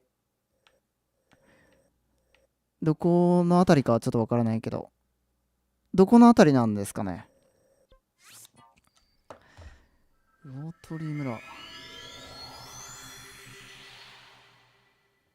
大抵母子に襲われてるっていうことっぽいですね。ガノレさんは襲われがちな人なんですね。なるほど。今のドナイトってミッドナイトが由来ですかね。観葉植物のミッドナイトですが、真夜中という意味のミッドナイトだとミドナの語源に。そうなんですか？ミドナ、そうなんですか？多分魚取村のところであってから地方に出現。なるほど。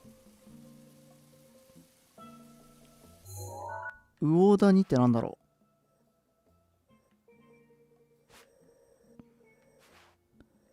魚谷の文字、これか。この辺り。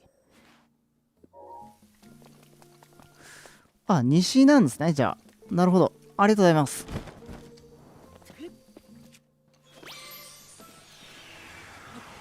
魚谷あたりね。ありがとうございます。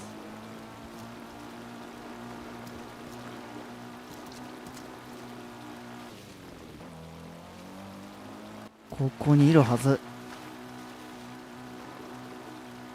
待ってろよガノレ。東西なくあ、いえ、ありがとうございます。はい、これか。あ、この人話しかけれない君のせいか。これがガノレ。おお、ありがとうございますやっと会えたね。さっきのミッドナイトとちょっと顔似てるよね。服装はだいぶ違うけど、これは明らかに魚取村出身ですね。お、しびれに強くなるカレーもらいました。これはゾナウかとちょっと勘ぐってしまいますね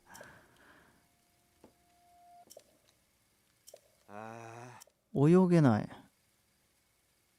ルフィか。なるほど。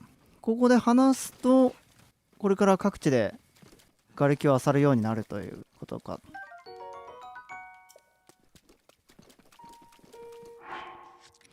ありがとうございます。じゃあ一応ここに入れときましょうか。置いときましょうかね。ガノレーね。あとはじゃあ次の目撃情報どこ行きましょうか。で時間的にあと1軒行ったら1回終わりましょうかね。ほんで明日続きやりましょうか。そんな感じで考えようかな。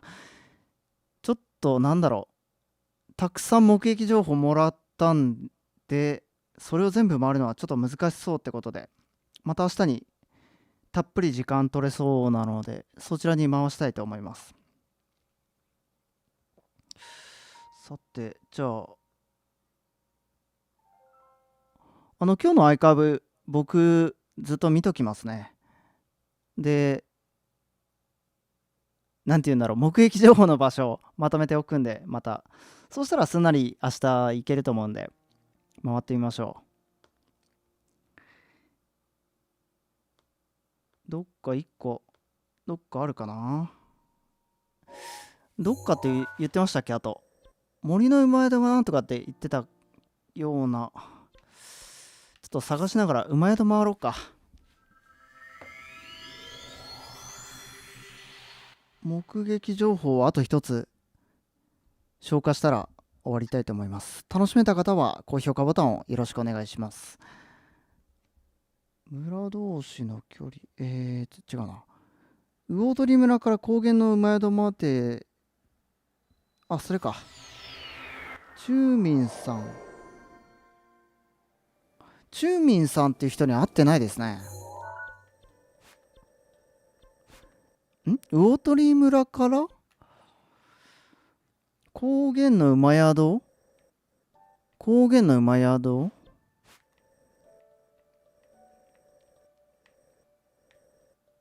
高原の馬宿、これか。この間にもう一人いるってことか。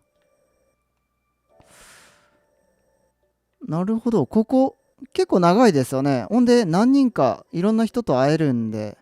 で、魚鳥村も近いってことで、たくさん人と会えそうなので、最後ここを歩いていっていろんな人と喋って名前記録して終わりましょうか。それがなんか締めにいい感じかなというふうに思いました。で、リクエストがあったハイラル城探索っていうのも明日やっちゃいましょう。フィローネ樹海を爆走して終わりましょう。よいしょ。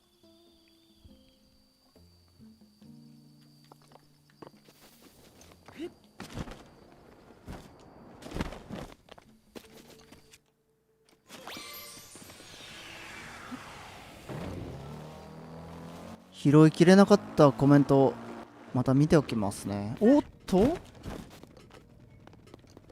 スレッタさん、アーカイブでまた見ておきますね。私のことお天気屋だって思う？違うね、この人は。あ、盾。何の盾持ってるかだけ。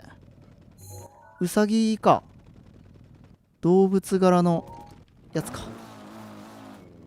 フィローネの名もなき遺跡を探索する希望。わかりました。頭に入れておきますね。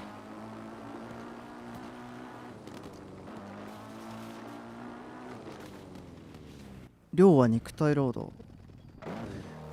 チューミンさんは多分レイクサイドと魚鳥村行ったり来たり。レイクサイドはあれか、サイユートの祠のところかな。これだね。この間なんだ。行ってみましょ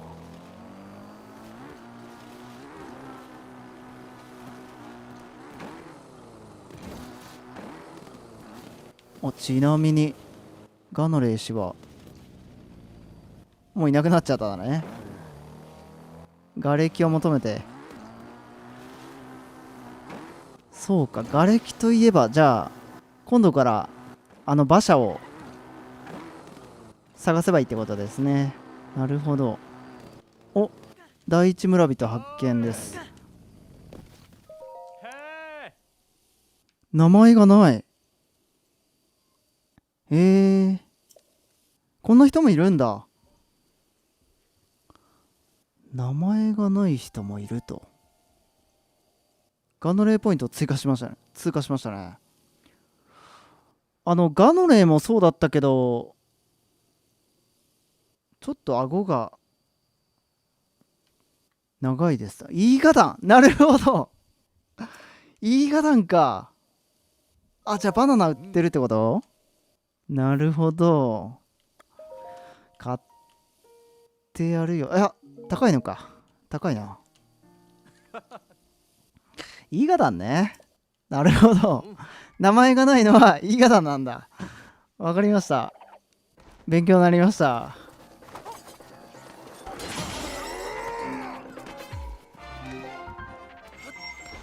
バナナくっそ高かったね。99、違う、100いくらぐらいしましたね。びっくりしました。なんだ、いいがか。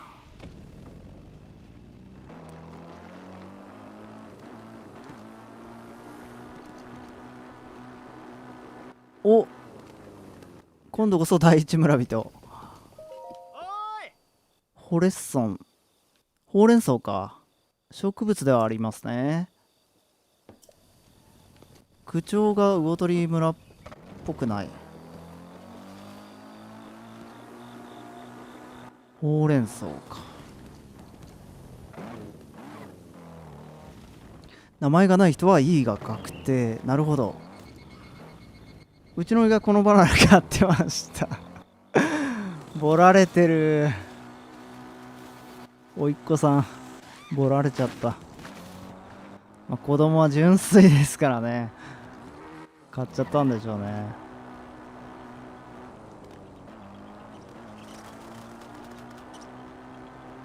言い方アジトにね影響があったら面白いですね。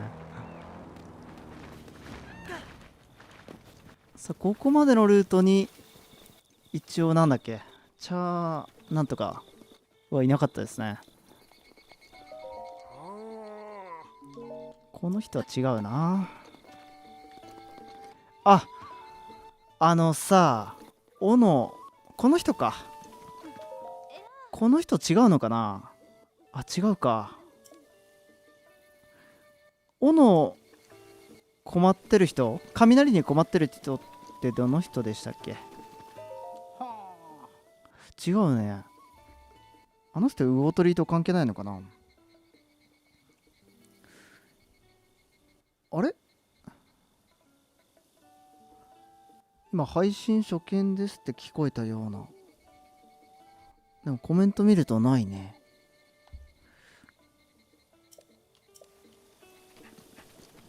チューミンさんか。もう少し先。なるほど。行ってみましょうか。ついでにここの馬宿の魚取りチェックしましょう。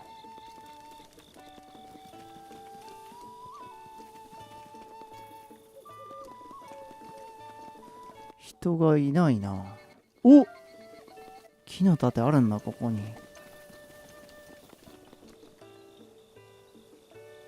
コメントあります？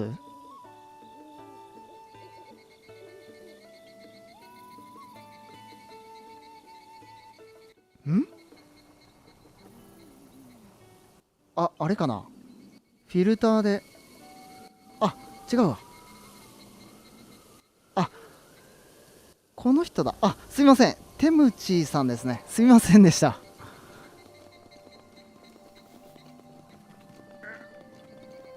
さあ、じゃあ、こっちか。ミニペさん、こんばんは。さすがにわざと。あ、そうなんですね。おいっ子さん。分かってて買ってあげたみたいな。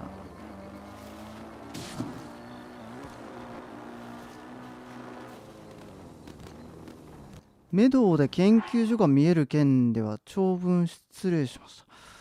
あ、ありがとうございました。あ、あの方なんですね。ありがとうございました。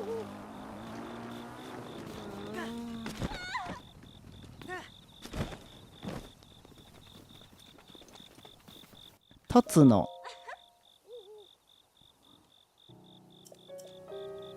あ、違うね。魚取りじゃない。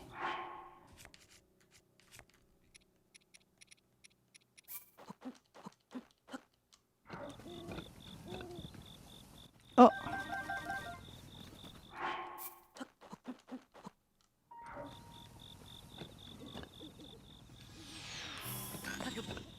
さあ、中民。会えるか。お、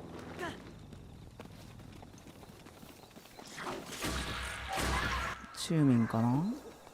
違うね。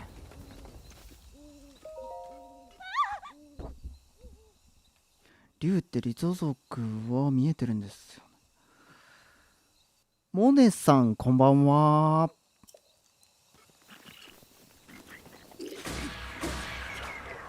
この2人は違うっぽいかな。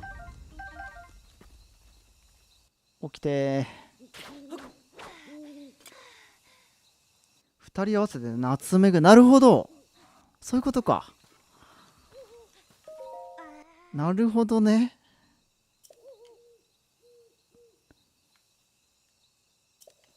あ、兄弟姉妹なんだね。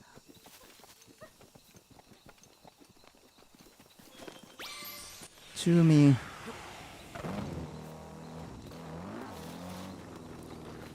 あ、マックストリフ探してる人か。いたな。おっと、人がめっちゃいるね。獅子も違うっぽいかな。魚鳥村っぽくない。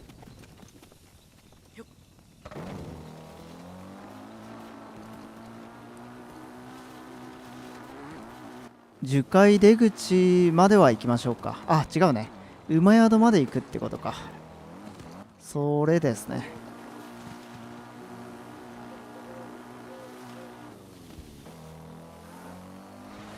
ここも馬が良かったね。自動で走っていってもらってコメント読みながらみたいな、そんな感じが良かったな。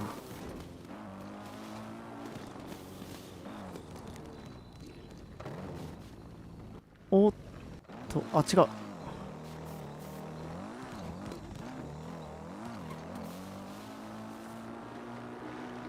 ぱったり人と会わなくなったね。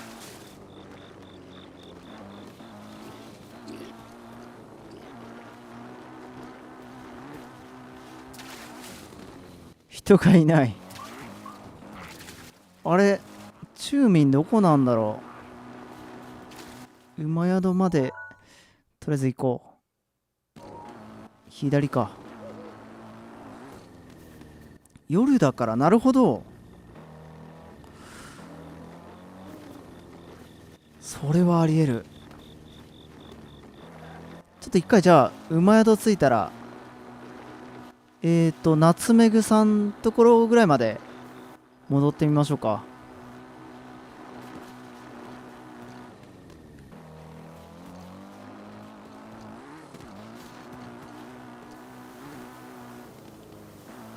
ここら辺にはいなかったね。夜だからなんだ。なるほど。ついでに馬宿も見ると。朝にしてから馬宿を見よう。あ、ちょっと待って。回復しときたい。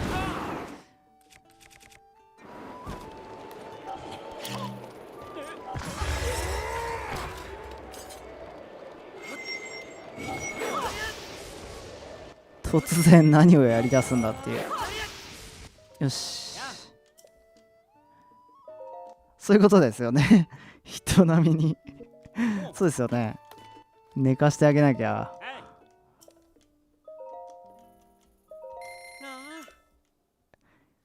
さあ、馬宿を見て、そしたらチューミンを探しに行きます。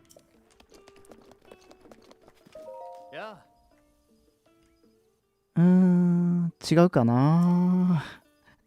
薬剤です。薬剤、右脳ゲームズ薬剤始めました。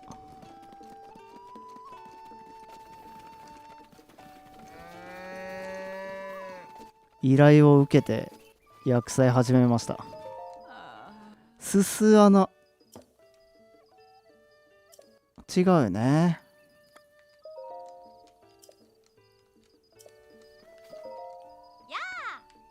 ファンファ、違いますね。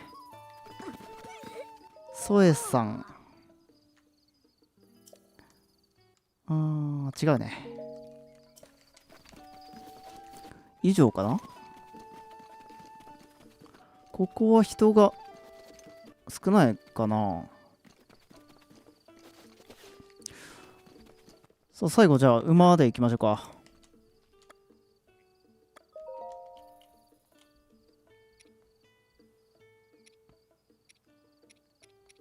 エポナ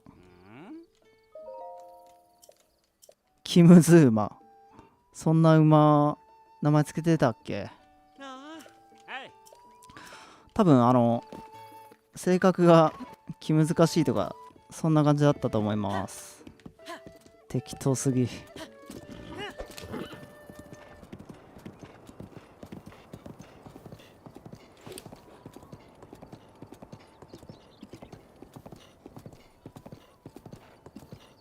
シシモさんみたいな顔のイガダンはよく見かけると。な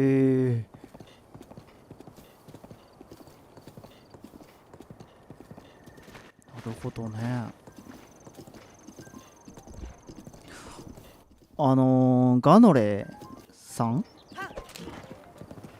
がそうだったけど、あ、ヤギだった。なんか結構なんだろう、下顎が出てるっていう特徴がありましたよね。で、今日生放送のどっかでそういう顔の人他にも見た気がするんですよね。そのさっきのイーガダンのね、変装してた旅人はまあそれはそうだったんですけど、それ以外にもう一人ぐらい見たような気がした。あれ、違う道来てるねこれね。ごめんなさい。ドナイトさん、あ、そうだったかな、そうだったかもしれないですね。ありがとうございます。逆でしたね。ドナイトさんは魚取村じゃなかったんだっけ。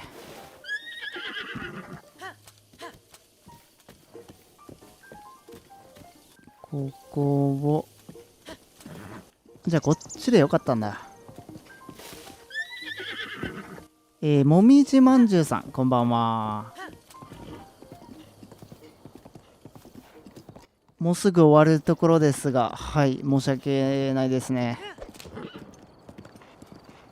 今、名前忘れちゃった。み、ちゃん、ちゃんみみたいな、そんな人を探してます。ちょっと名前忘れちゃった。魚柄の盾の方、あ、そっかそっかそっか。そうやって視聴者の方がおっしゃってたやつか。え、お、あ、彼らか。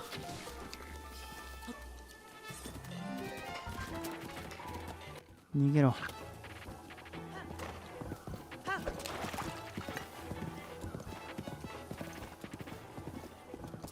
なんだっけ、ちゃんみだっけ。名前忘れちゃった。この人かな。会えた、チューミン。おお、魚取村だ。最後の最後に。よかった。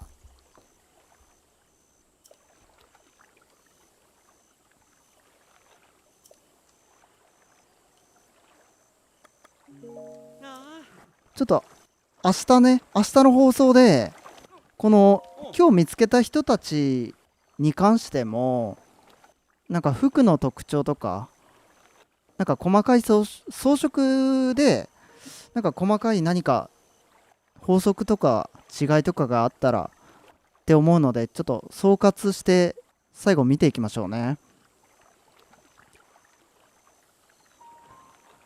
やっと会えましたね。褐色イケメンですね。下顎が出てるって感じでもないか。やっと会えましたね。里芋さんこんばんは。すいません、今終わるところなんですよね、もうすぐ。はい。明日も生放送やろうと思うので、今日の続きをね、やろうと思いますので、ぜひぜひ皆さんおいでくださいませ。一応何売ってるか。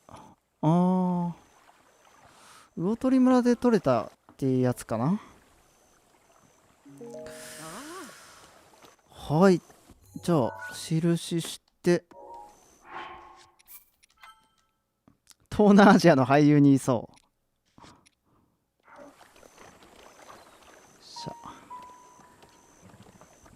というわけで、楽しめた方は高評価ボタンをよろしくお願いします。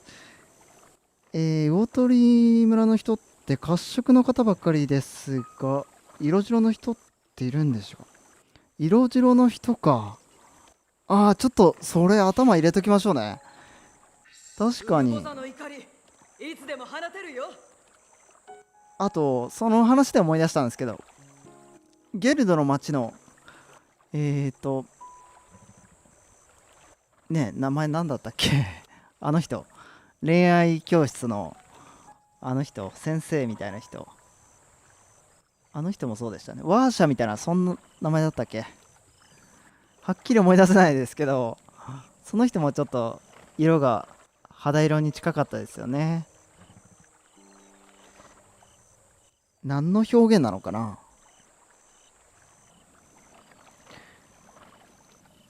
スカオのドルコと母の美穂は褐色なんですけど、ゲルドと関係するかなって思ってたけど、魚取の方が近いのかな。なるほど。ドルコか。結構ガタイが良かったですよね、トルコは。そういう線で言うとゲルドっぽくはあるっちゃあるのかな。日焼け、顎でわかるゾナのルーツとかやめてくださいいやー、顎でね、顎で決めちゃいけませんよね。うん。人は顎によらないよっていうことですね。城之内、顎キャラですよね。遊戯王の。あんまり知らないですけど、津田さんが確か、津田健次郎さんがね、確か声優当ててるっていう、そのはずだったかな。ちょっと、それで覚えてるんですけど。ダルケルの守り、いつでも使えるぜ。ハプスブルク。ハプスブルク家って何なんだろう。なんか有名な、あるんですか、そういう、顎の一族がいらっしゃるんですかね。ちょっと勉強しておきます。ゲルドはハイリアジェンと後輩が進んで色白だったり耳が尖ったりはしてるみたい。そうみたいですね。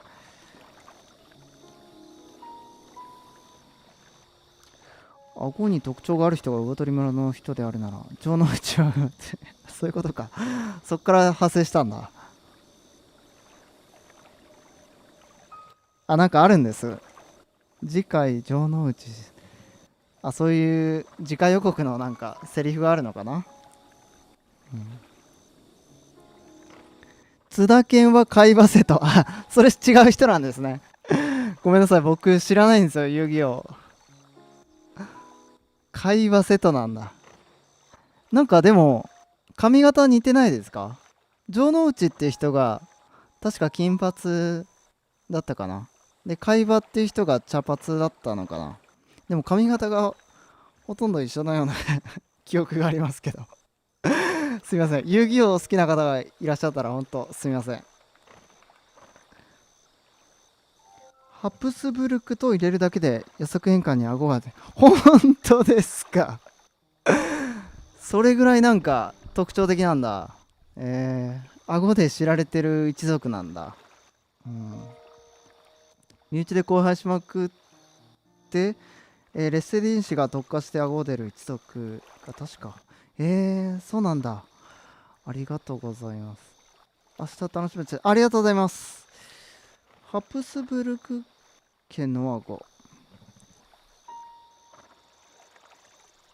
城之内が、主人公、遊戯だっけのお友達。瀬戸がライバル。なるほど。ありがとうございました最後に、遊戯王知識が入りましたね。あと、ハプスブルク家というワードが入りました。あとは5ですかね。ちょっと勉強します。顎についてね、ちょっと勉強しておきますね、また。明日、お披露目できたらなと思います。はい。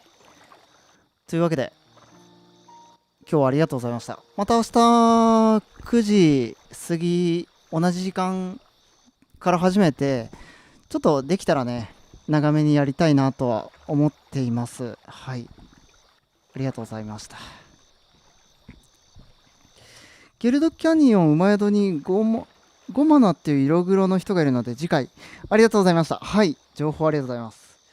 先週に続きパソコンの不具合最大本当でしたね。今もう忘れちゃってました。